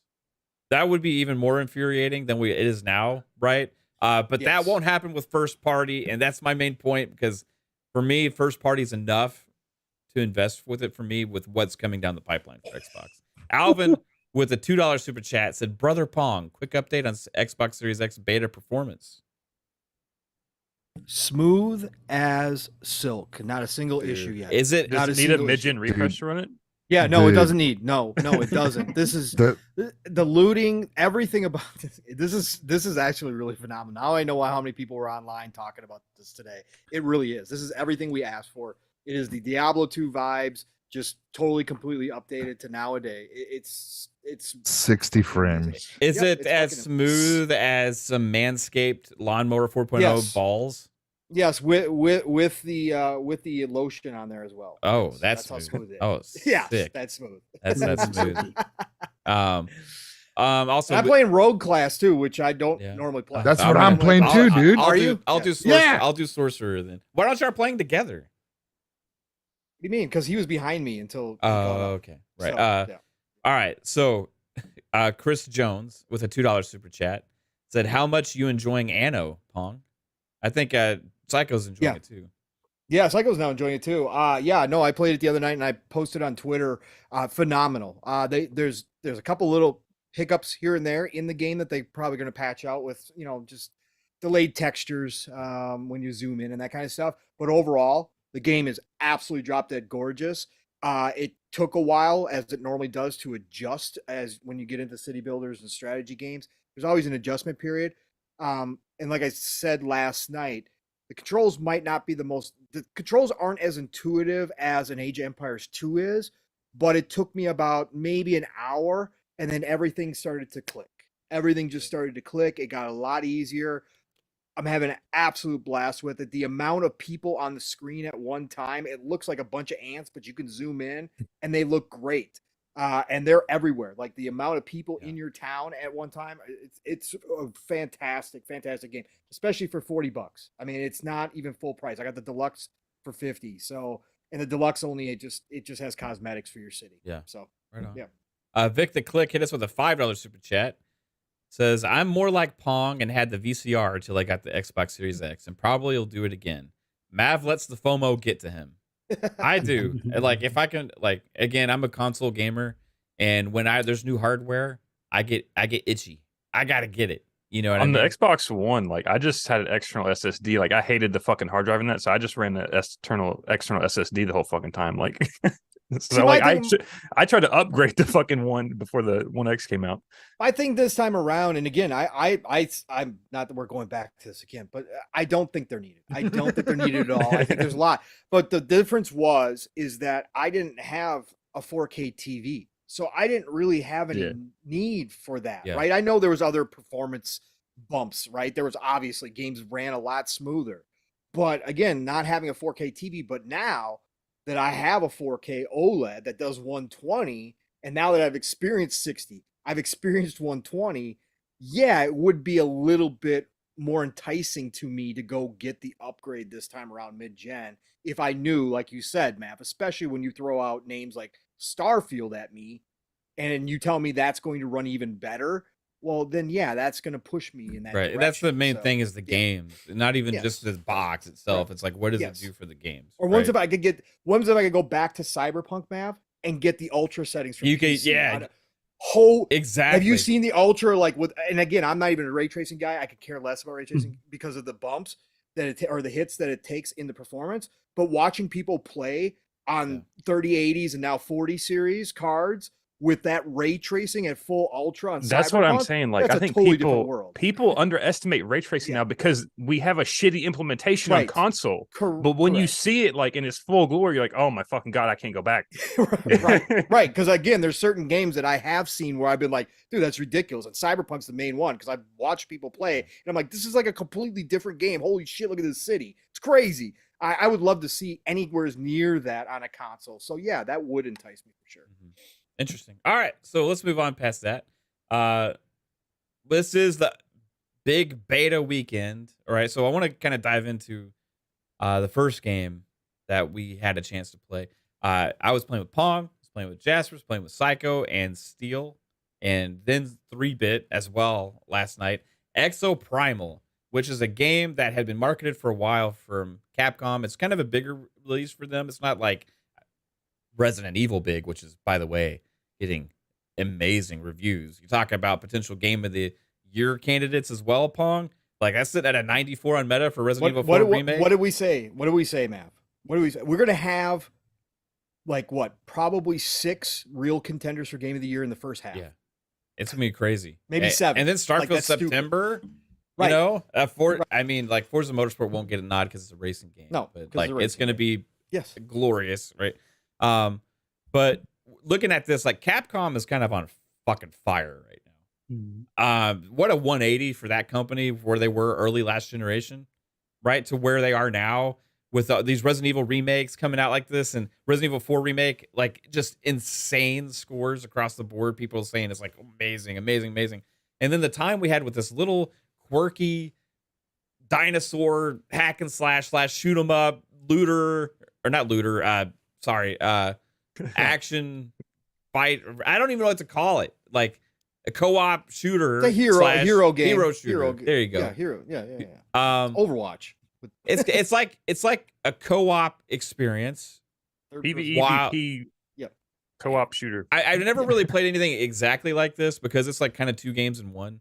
The first half of a match is teamwork, working together to do as good as you can without the challenge of have actually enemy people against you, but you still have that fact that there's other enemies out there that you are still playing against, and it's a race of time, right? So then you get to the second phase where, hey, it's everybody is you have all these different modes that they throw at you in the second phases, and you go after people and also co-op and stuff, and it's really unique. And but man, you talk about betas, right? That beta last night, guys, was smooth as shit, right? It was no issues with matchmaking, no issues with any of us getting hooked up together. Fluid gameplay, fast action, all the characters felt really unique and worthwhile and different. I don't know how much legs this has, but I think it was a great idea for them to put this in Game Pass because it's going to draw more interest, right? Capcom and Xbox are getting more closer together. But overall, like thoughts from you guys' perspective on Exo Primal. I love it, even though for whatever reason I suck at it apparently, because I think I was last in every single fight that we had. I don't know what I'm doing wrong. I think I'm missing something. Your But shots. probably my shots. I feel like I am missing something. But what a blast we had last night. Those hours melted away with Exo Primal, and I can't wait to jump back in. If it wasn't for Diablo, I would be hopping right back into that. But thoughts on Exo Primal, whoever wants to go. Yeah, I loved it last night. It was great. It had like that second extinction feel with just like the waves of dinosaurs, but better because it has that mech aspect of it, kind of like Anthem, where you have different abilities for each different mech suit that is available in the game. And I think there's I want to say 10. Is it 10? Yeah. It was just insane. Like I think Jasper was for most of the night the ninja, I forget his name, but that was freaking insane. The amount of damage that character was doing, and it has a heal ability. I had another character that was on melee combat as well, but he was shitty on armor, but it was very fast. So it was like you can get out of danger as long as you don't get any like disruptive attacks done to you, and you could get out of a lot of the hairy situations. But man, it was just like stupid fun. Just when I triceratops, or what did Mav call it? Fucking Stegosaurus came. Yeah. When the Stegosaurus came, it was I forget what it was, but yeah, that was just so much fun last night. And that's the thing with games. It's like it doesn't have to be like, and it looks good. It's not like a fucking top tier graphically looking game, but it's fun and it looks good for what it is. And with Game Pass, it's going to be very successful. And a lot of people can get their hands on it and get to play. And I think it's all platform cross. Yeah, it's all cross. co-op. It's all crossplay. Yep. So so you could play with everybody, and that's the great thing. We had zero issues with and- that. Usually that's one of the things we have issues with in games, but like Steel was playing on PC and like hosting us all. We're on Xbox. It's like pretty smooth, man. Like Shout out to the RE engine. God bless that engine, man. Like Psycho said, like, okay, it's not going to be like, oh my God, I've never seen these type of graphics before, but it's one of the cleanest looking games I've seen. Oh yeah. It's so you mean people can make games that are great that aren't in Unreal Engine 5? Yes, they can. And Shout out RE to engine is Infinite proving Umbra. itself. Yeah, shout out to Infinite. But the engine warrior, he's the engine Yeah. warrior. He wants everything in Unreal 5. But listen, 1,000 raptors on the screen, literally at one time, Dude. and not a single dip. Not a single dip. When they're that I pouring noticed down from whatsoever. the sky on you, it's Like- like whoa. That's something back in the day, guys, that we would see happen in the distance. Yeah. It was just like you'd never thought that we'd be at a point where we'd be gaming where that actually was happening, and then they would come get us as 1,000 actual, like every single one of those that fell out of the sky was coming to attack us. That the mob, it was amazing. Again, Psycho covered it pretty well. I only played with the Barrager because I fell in love with him, because of course my first game in I got MVP. So that just means, oh, that's my dude. Like this is my guy now. But you learn more and more, and having the secondary weapon that you can swap out. The secondary weapon can be for any character, so it's not locked to a single character. So you can play with those and make your character unique as well, even if you're playing the same one that you normally do. Being able to swap in and out of the characters, I think that's the big thing during the match. That I think strategy-wise is going to be something that people that play this game a lot do, really hone in on. And it's going to be the advantage when you play those sweaties that are playing Exo Primal all the time and they're swapping out characters mid-game.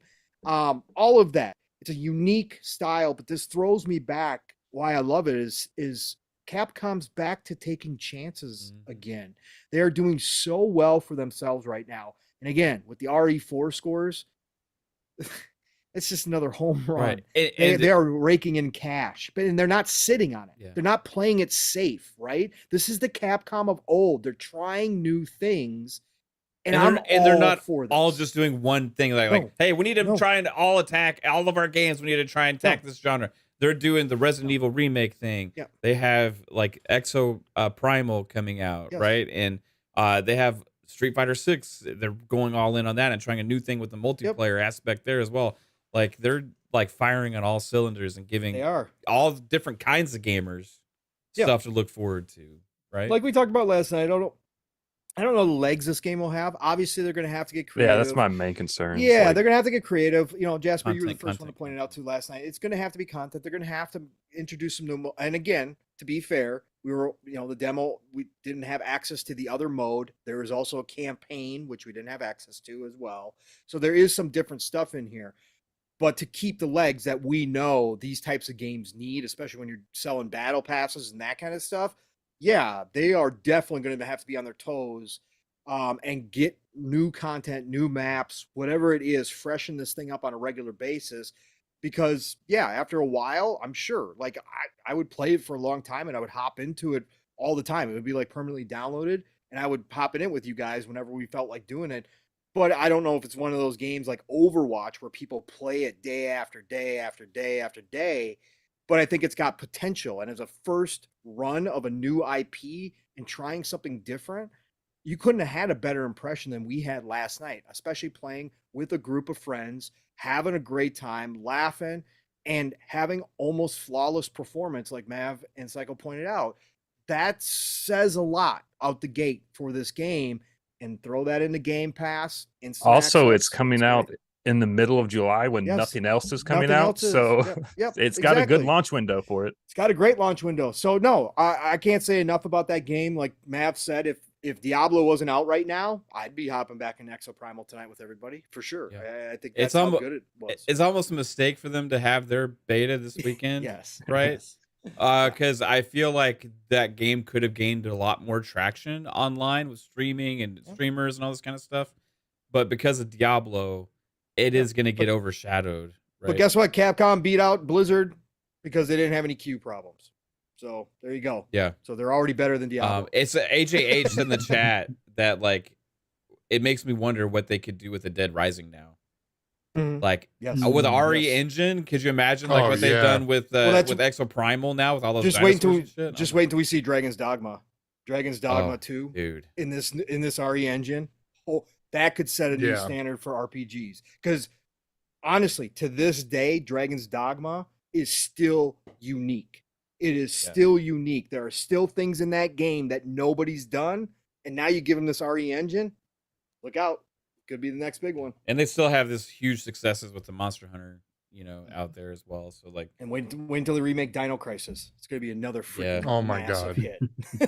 Could they have bring back Power Stone? When they bring back Power Stone, it's over, boys. Bro. It's over. Power Stone. Yeah. Oh, I can't wait. Do y'all think that the relationship with Capcom and Xbox is getting better again because of these Game Pass deals as a sign? That Capcom obviously believes in Game Pass. They put Monster Hunter Rise in there the first time on Xbox. They put now the Exo Primal, which is a brand new video game, is going to Game Pass day one. I don't know if they're getting closer, or if they're just playing smarter, because we also see them making deals with Sony. So they're putting their deals in both companies. It's just I think they're playing smarter because they realize the potential Game Pass has for an online live service, stuff like that. Mutually beneficial deals. Unlike Square Enix, they get how things run in 2023 and they make better decisions overall. But I think that Xbox has always had a good relationship with Capcom. Again, they were, if you believe the rumors, which there's credible sources out there that say that Capcom was almost bought by Xbox, back when they were having troubles. The only reason why they ran to Sony was because they were in so much trouble and Sony was ponying up the cash like nonstop. But I think now that they're in a strong position, you're starting to see them come back, and then now they can make these solid decisions. And again, they just have a better vision than Square Enix does. And you see it. This is what we saw from Bandai Namco, right? Bandai Namco's using, and there it goes. It disconnected me. See? So, but Bandai Namco is doing the same thing, right? Bandai Namco is making smart decisions and using Xbox and taking Game Pass deals and doing that. Those are the Eastern companies that you now see being successful, the ones that are partnering with everybody, not showing favoritism per se anymore, and saying, hey, listen, you want to come work with us? We'll work with you. Let's work something out. If it's going to be mutually beneficial, let's get this done. And that's what these other companies are doing, where Square Enix looks completely lost in all this. So Yeah, man, I'm excited for like with the how these games are performing with this engine too.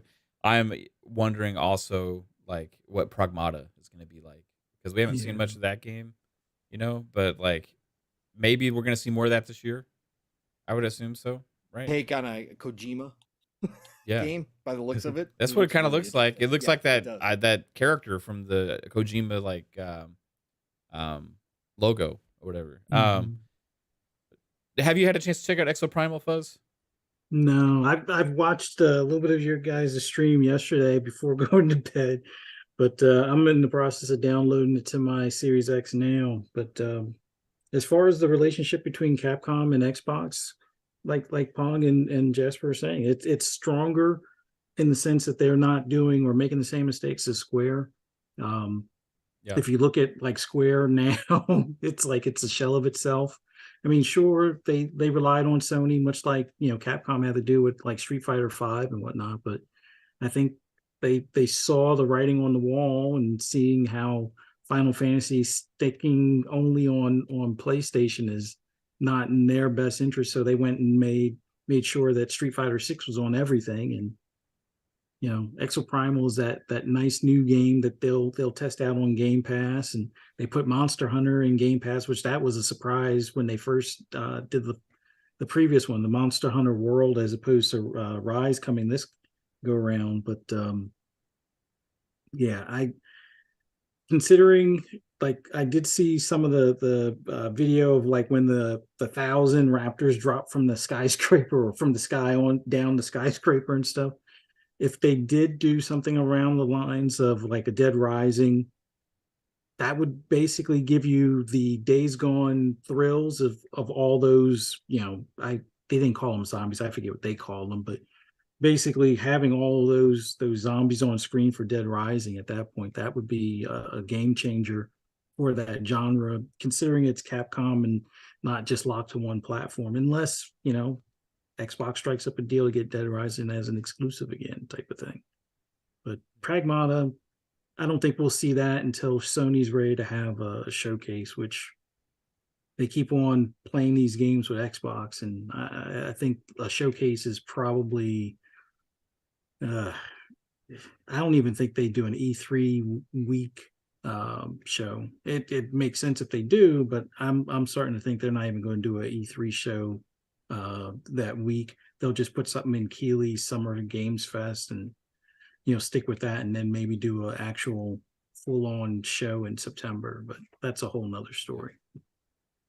Going back to real quick, I just saw a tweet from somebody, but they were talking about remakes being really popular and doing really well lately, right? Man, this gives me a lot of hope for Splinter Cell. You know, it's Ubisoft. Come on, man. I gotta have faith. You know, the freaking remakes. Let's go. Like, when people saw it was remake, they're thinking like something like Nintendo does, or some shit like that, or like, you know, like some of these half-ass things like San Andreas. And it's stuff. a futuristic Assassin's Creed. They just call it Splinter Cell. What I've having vision in my mind is like the thing that Capcom does, you know, with Resident Evil, and go all out, make a new game. You know, that's Nintendo did it with Metroid Prime, so we can't take everything away from Nintendo, because people are saying Metroid Prime looks like a different game. So Dead Space remake was another one that hit really well as well. Yeah, it's interesting. I don't mind remakes if they go all out like that.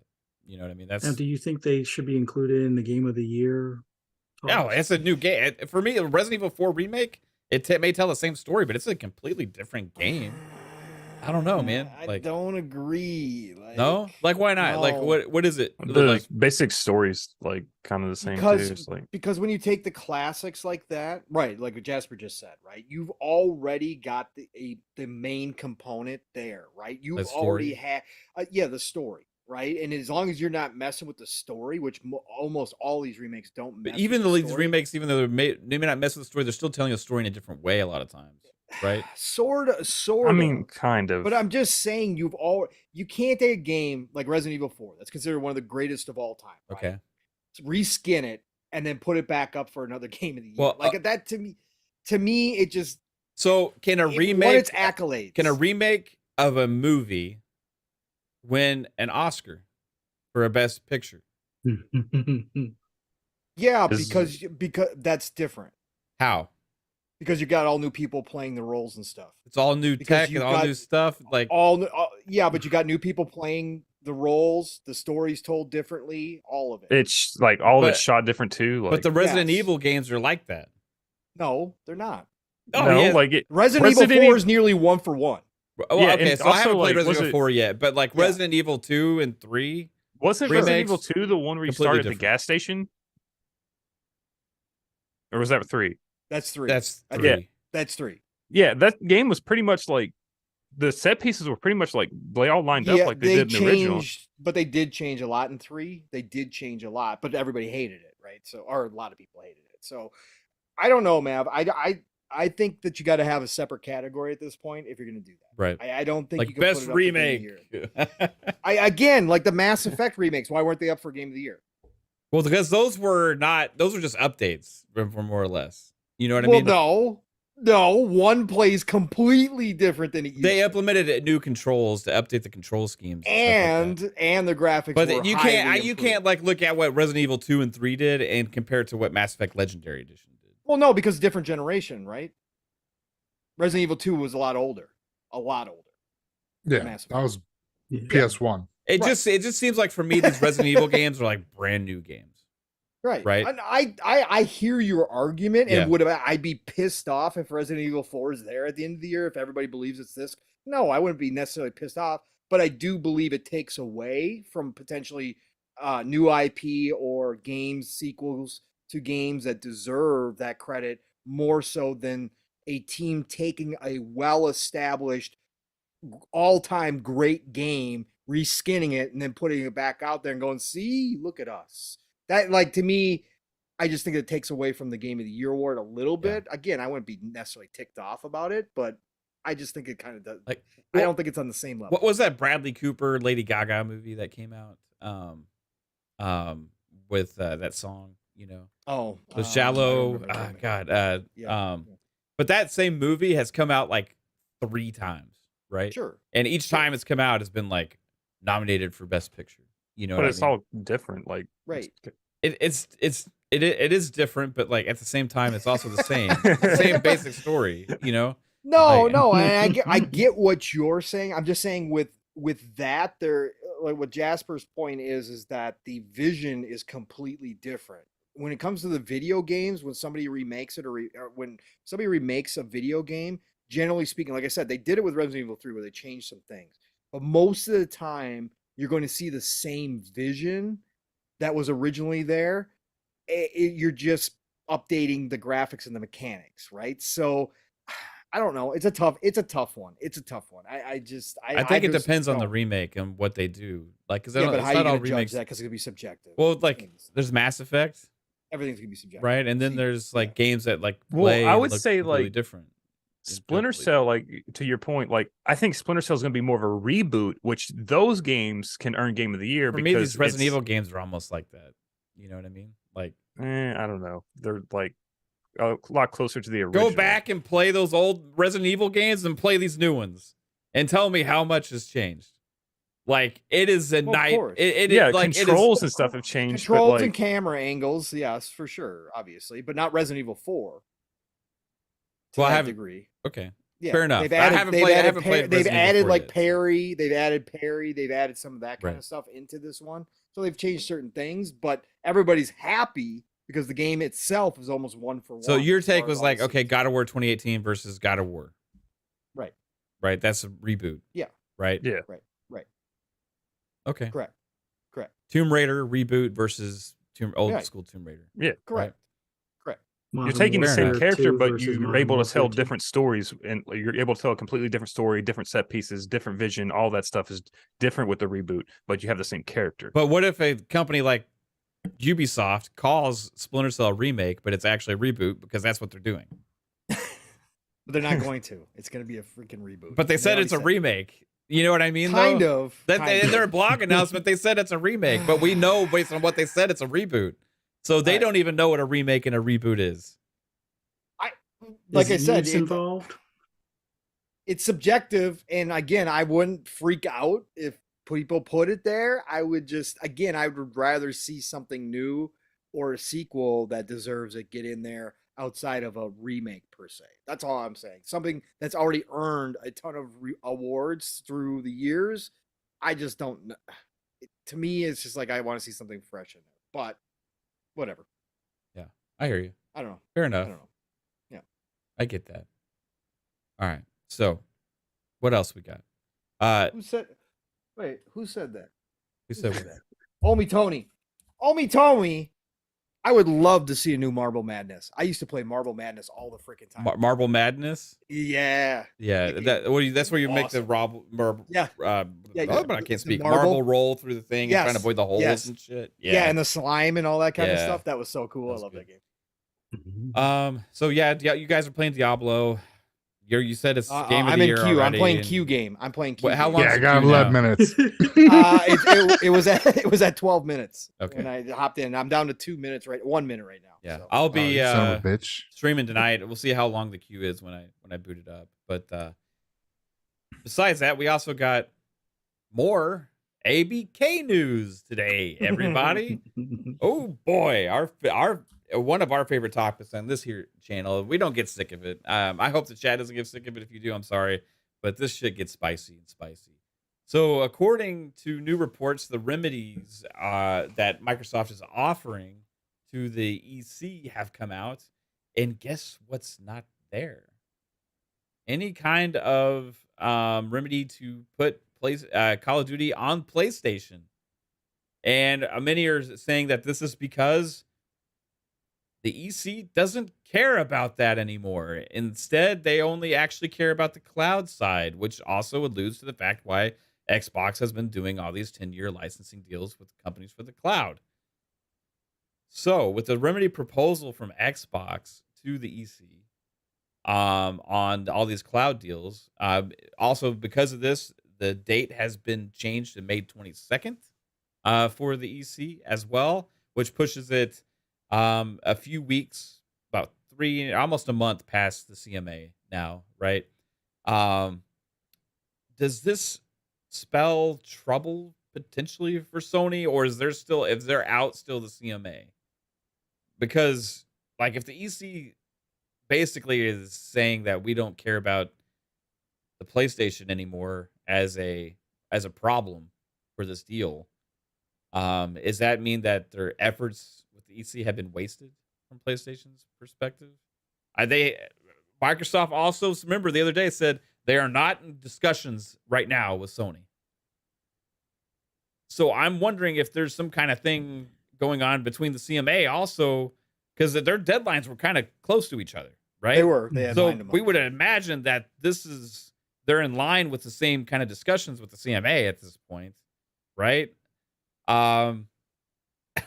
If Microsoft's saying we're not in discussions anymore with Sony because Sony basically came out and they said that we don't want a deal, we just want to block the merger.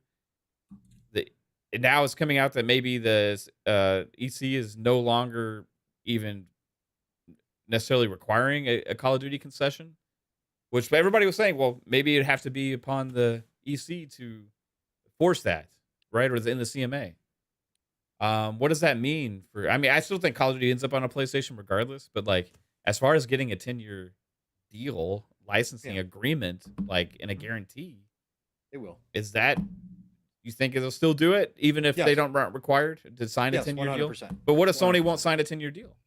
Well, then that's on Sony. Then they don't get Call of Duty. So then they go explain to their players why they don't have Call of Duty.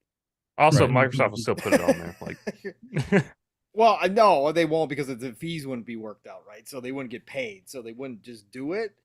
But Sony's not going to do that. Like Sony knows that they'll lose money on that too. So but it'd be that like- would be the But they've ultimate. lost- Like, let's just burn our own company down to the ground. But even to that completely, point, like- they've lost all bargaining leverage. Right. But Microsoft is still going to offer them the same 10-year deal that they have all along.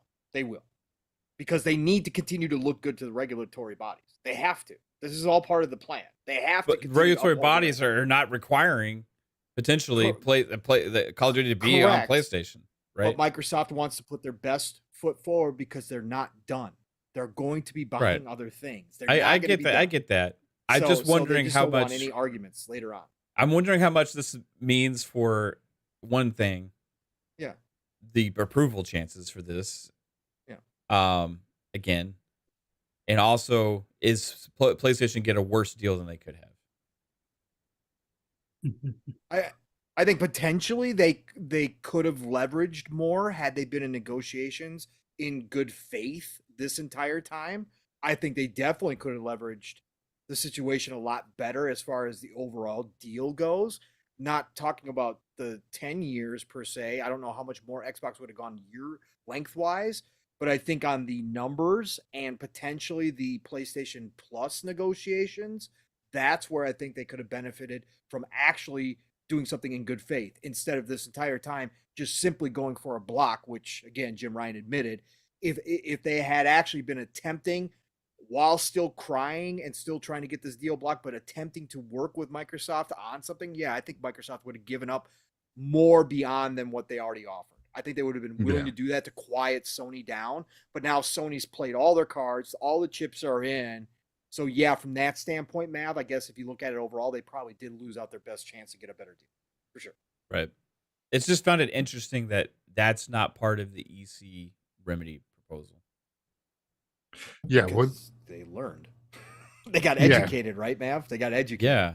I mean, it's very fascinating. All this arguing and grandstanding from Sony, which was the only challenger in this deal, is not maybe being considered as a legitimate, as being legitimate by the EC, because if that's not one of the main remedies to them, then that's not something that the EC a primary concern of theirs, right? What were you saying, Psycho? No, because you see the CMA, their concerns were streaming, and then you saw what Xbox responded with more 10-year deals with other streaming services. I forget the names of them, but they're just like weird one-off type streaming services in other countries, I believe. But and then now you hear this EC have the same concerns. Like, you know what? This whole Call of Duty thing does not warrant the concern that Sony has, because they, as Pong said, Microsoft and other things, they saw that, holy shit, why is Sony acting like this? Yeah, no, our concerns right now are just going to be the streaming, for streaming this way, because they don't down, so it doesn't turn into what Sony is kind of doing right now with dominating the market and trying to position themselves as the number one market holder and trying to stay there. So they, by Microsoft having streaming services like was it NVIDIA GeForce and these other two and Boosteroid. Stream and Boosteroid and I forget the other one, having not just Call of Duty, Activision Blizzard games, and I think PC Game Pass games. I believe that's, if I read that right. So at least PC on Game NVIDIA. I don't know about all the other services, but at least on NVIDIA. Yeah, they did say Xbox PC games will be going to the other ones as well. Same deal. Yes. Same So this is kind of huge because in the PC aspect of things, if you look at it, it's like almost a it's okay that games go third party to PC because it's the console space is just it's kind of just what is it, like 200,000 or 200 million console gamers is what Jim Ryan said, and they're trying to break out of that. And then Microsoft's like, we want 3 billion gamers. And how you do that, you go to the PC side and the mobile side, where they're going to finally get their foot into the door with King and have an infrastructure and have the knowings. And they have Call of Duty Mobile and then now Warzone Mobile. They're going to have this insight, this information, and try to crack what is it, Google Play and the Apple Store. And it's like, I think these regulators are seeing that, hey, you know what Microsoft is trying to do is good, so let's make sure that they don't dominate the cloud market. Let's put these concessions in. They're reasonable, and we're okay with that, and let's go with the deal. Now the CMA, that's the whole fucking wild card, because as we've seen, their reports kind of like a talking point from Sony. The report from Brazil that we got that was leaked is almost word for word for what the CMA was trying to say, and it's like, yo, that sounds exactly what Brazil, what Sony was saying to Brazil, and this is now what you're saying as what you're. It's like, come on. So it's just funny to see that now the tables have turned with all this crying, and now they pigeonholed themselves to a point where now they've burnt bridges with Activision, and Xbox is like, you know what? Here, this is the deal. If we don't get it, there is no deal. I don't see them going out of their way to give them a deal. Now, if Sony goes to them, that's a different story. But they're not going to go out their way to be like, hey, Sony, you want freaking Call of Duty on the PlayStation? No, they're going to wait for Sony to come to them. And if Sony does come to them, because who knows what strategy that maybe Sony is going to try to play, being like, okay, so if this deal does go through, now we're gonna do, I don't know what they're going to try to do something with the CMA. Maybe try to fly out there and really try to be like, listen, try to fucking block this. We really need you to block this. And I don't know. It just, to me, I think Sony stepped on their dick per se, and they kind of lost their say in this whole regulator to the regulators, that they're going to be out. It's going to be a knockout if Microsoft takes COD, because we can't survive. We can't fund our own games without COD, and it's all this silly shit. And then when this does, they're going to say, oh shit, we're going to have to innovate. We're going to have to step up and start being the old Sony in the days where we're going to take chances on games.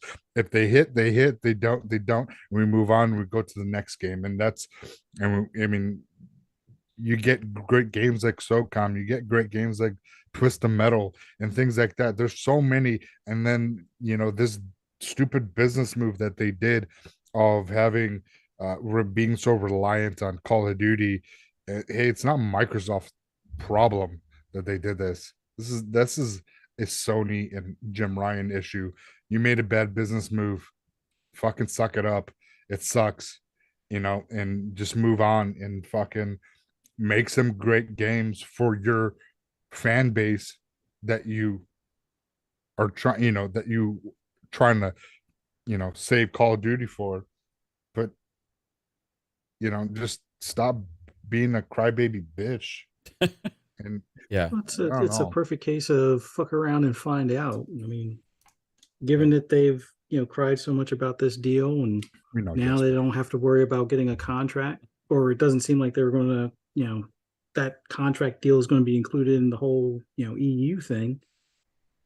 That makes it perfect for like future landscape. So Call of Duty, let's say it winds up being a little bit different with the, staggered releases, or, how the market changes. Let's say people are moving away from first person shooters and go to more of like a Diablo style game. And, that could make it for like next generation. Call of Duty could be, Xbox exclusive without it having to, go against any, concessions and stuff. But the other thing to that is like the parody aspects of it, right? And Yeah. and those kind of issues, like that might hold some water also, because if Sony loses leverage within the regulators on that aspect, if the regulators aren't fighting on their behalf for that, who knows what that deal is that Xbox signs with PlayStation eventually for the, I mean, like they could just, take fully advantage of the Xbox, right? Mhm. And the PlayStation, gets the version that they get because that's what they get, because it's what's on their, it's what their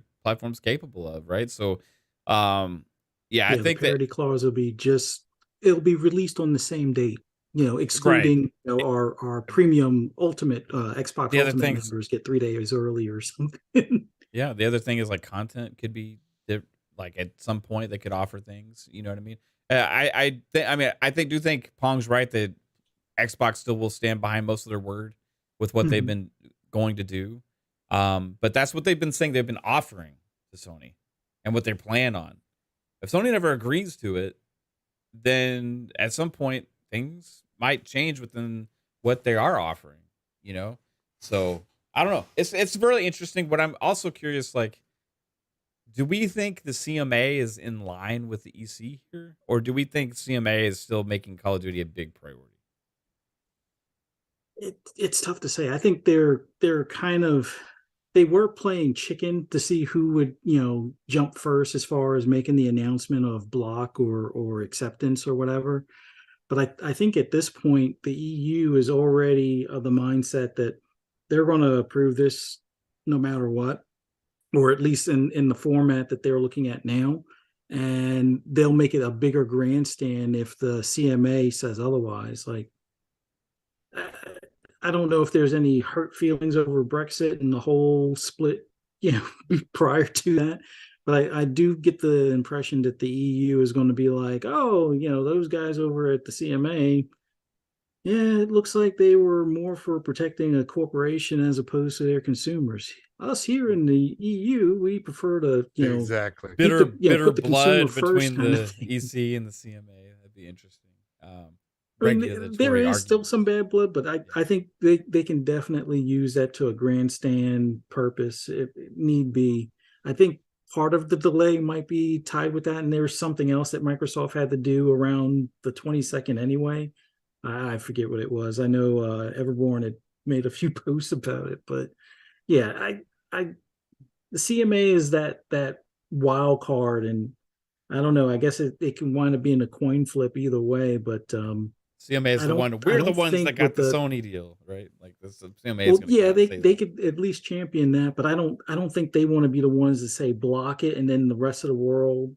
I mean, I don't think the drawback is no one's really taking the FTC, serious anymore worldwide, so they're looked at as the joke, albeit for whatever other reasons. But yeah, I don't think the CMA wants to be the only ones that say block and have everybody else be like, oh no, there's, Sony was just basically being a big crybaby. You guys must be in their pocket, or they must have you in the pocket type of thing. And that would lead to scandals Well, and also the Exactly. CMA just made the public those responses from the 6 other companies, and Mhm. they all were for the agreement or for the acquisition, right? So the CMA has put that out. 75% of the like random public ones that they made before also were for the acquisition. So I Yeah. think CMA like is maybe losing faith with Sony too, but still trying to use them to get whatever kind of deal that they can get. Maybe I don't know. But we'll Well, see. and But Interesting. I think the CMA, they know better than to block it at this point. And I won't say it. I shouldn't phrase it like that. I think they understand if they block it, how it'll make them look. and I don't think they want that kind of news story, circulating. And with the news that the gamer case, or they're suing Microsoft because of the ABK deal, was thrown out, and but they have time, I think, with May, that they can come back if they want to resue. But but they need more evidence than what they actually had come out with. They I guess it's not sufficient enough. When the judge says wrong, try again, I will see what happens. You know what I mean? Like, do we actually think they're going to come with a different like suit and keep No. trying? I Potentially, don't- but that's a waste of money and expenses for them to keep trying Well, this also. If they get lawyers, the lawyer don't give a fuck. He's getting paid regardless. Well, it's so probably- he's is this a law firm that kind of instigated this? You know what well, I mean? the law firm always is also known to lose these type of cases all the time. So it's not like a known law office that wins these type of cases. They always lose. So I don't know where they found them in the yellow pages. Well, and what I'm getting at is maybe because they have a track record of these kind of cases, if this is what they just try and do, they just randomly pick these things and, hey, like, you want to help us file a class action lawsuit? You know what I mean? There's law firms out there that like are out there seeking to try and go against big companies and try to take advantage of situations, right? And they will seek out people to like try and make a case, and then they'll strike out like 7 out of 10 times, but maybe they'll win 3 of them. The PS5 gave you cash in. mesothelioma. Call this number. Yeah, no, it's like business ambulance chasing. Yeah, you know what I mean. They're always got their eyes on what's out there, and when something it seems interesting where there could be a huge payoff, it's like, hey, we might as well throw our hat in the ring here, right? And there's some companies like that within the law world, right? So I don't know if it was originally instigated because of the gamers, or if the gamers were like kind of sought out. The gamers went to and they started the lawsuit. It wasn't like ambulance chasers like, Right. all right, what PlayStation fanboys want to freaking sue Microsoft? Let's do this. At least that's what from I think Hogue mentioned something about this, and that it was one of his videos. You have to go back and see exactly what he said. But yeah, Harry Bossack says Jimmy McGill is a lawyer. Well, if Yes. Jimmy McGill is a lawyer, they'd probably win. And like I said on Twitter the other day, when it comes down to this, and after Jim Ryan and the Sony all their documents get to the FTC and they have this hearing, Jim better call Saul. Absolutely better call Saul, because you need somebody like that to get you out of a jam, right? Do you think they finally bribed all the officials with PS5s that they don't need anymore? So they're like, No, "Oh, they're we can start gonna getting bribe them Xbox." for they're gonna bribe them with PS5 Pros that they're gonna get in late 2024 And PSVR 2s. and PSVR 2s. I want to play some games, so Diablo's calling Me my too. name, and maybe Exo Primal later as well. That stupid grin on Pong's face is killing me, because I Bruh. know he's enjoying what he's playing right now. I am going to be streaming Diablo. Kate's making an event for us right now, so you're going to put it up on the channel. I don't know exactly when the stream's going to start, but look forward for that stream. It already And- started. What are you talking about? No, with the stream here on our channel. Yeah. Oh. I don't know what time we're going to start, because I'll be putting a queue and all that stuff. I'm going to try and get it all ready to go. But keep on the lookout. Like last night, it'll be an after show stream. How long are you going to be playing late tonight? You don't have living split screen tomorrow, Pong. Nope. No, I do have stuff to do, but no, I will be on. I will be on. on. 100%. This is, June 6th can't come soon enough, folks. Again, as my second most anticipated game, Yeah. this is this. Yeah. It's beautiful, dude. The details, the little, I just tell you that the little, I just got this skill called twisting blades. So with my dual blades, you can run up to somebody and stab them, and then they're more vulnerable for like 3 seconds to your other attacks. When you stab them, your dual, I've got a dagger and I've got a short sword that I'm using Yeah. as dual. They stick in them, and they actually disappear from your body as if you use them. And then when that spell when that skill runs out after that 3 seconds, they warp back to your body. It's little details like that Jez was talking about on Xbox 2 today. The passion, you could tell that they poured blood, sweat, and tears into this game and listened to everybody and what they were talking about, what they wanted out of the next Diablo, what was wrong with 3, how much they loved 2. You can see they took all of that to heart, and they have done something special here with this game. Like I said, if they don't screw up the end game, oh boy, this definitely will be up for Game of the Year. Right on. Yep. Well, hey, let's get everybody out of here. Chat, you've been amazing as well. Matt's like I want to show. Yeah. I'm talking. Psycho, where can everybody find you? Keep it short and sweet. Everybody, it's fantastic doing the show. Do with you guys always, and chat always coming with the freaking fire. Great conversations and in the chat tonight. You guys are always, you're the reason why we do this, because it's just fantastic to see the passion. And plus, Jasper is like the best guy. So, we can't do anything without Jasper. So, but yeah, you can find me social media. You can find me social media everywhere. Psychonauts. You can find me here Mondays, 10 o'clock with Jasper on FSP, and then on fucking the show we're on right now, fucking 10 o'clock. Let's go. Thanks, Psycho. Diablo 4 is calling. Appreciate you, man. Fuzzy, what about you, bro? Where can everybody find you?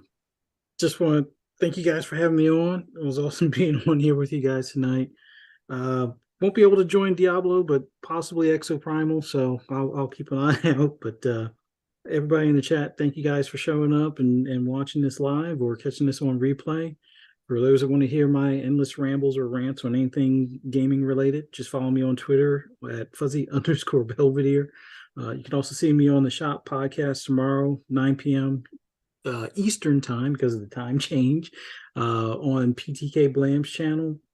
And then on Monday on FSP, right here on this channel, the Fun Speculation Network at 10 p.m. Eastern Standard Time. Look forward to seeing you guys there. Right on, man. Appreciate you as always. And Jasper, the man that Psycho loves. Yeah, I know. It was weird. He mentioned my name 3 times. I was like, what's the hell's going on here? You're muted, Punk. Anyway, he's getting a tattoo over the weekend for you. Oh, yes. Okay. Lord Jasper. Jasper's mom. Okay. Lord Jasper Twitter, Lord Master Jasper YouTube just dropped a Starfield video today breaking down the map. Be dropping a new one next week breaking down the Alpha Centauri system. So if you want to know more about that, check that out. Artificial Game News, been posting on Twitter there. I need to get back to making some Luna videos. If you know what that is, you know what that is. And FSP and Xbox Ultimate 10 o'clock right here, Fun Speculation channel, Monday and Friday night. And yeah. Right on.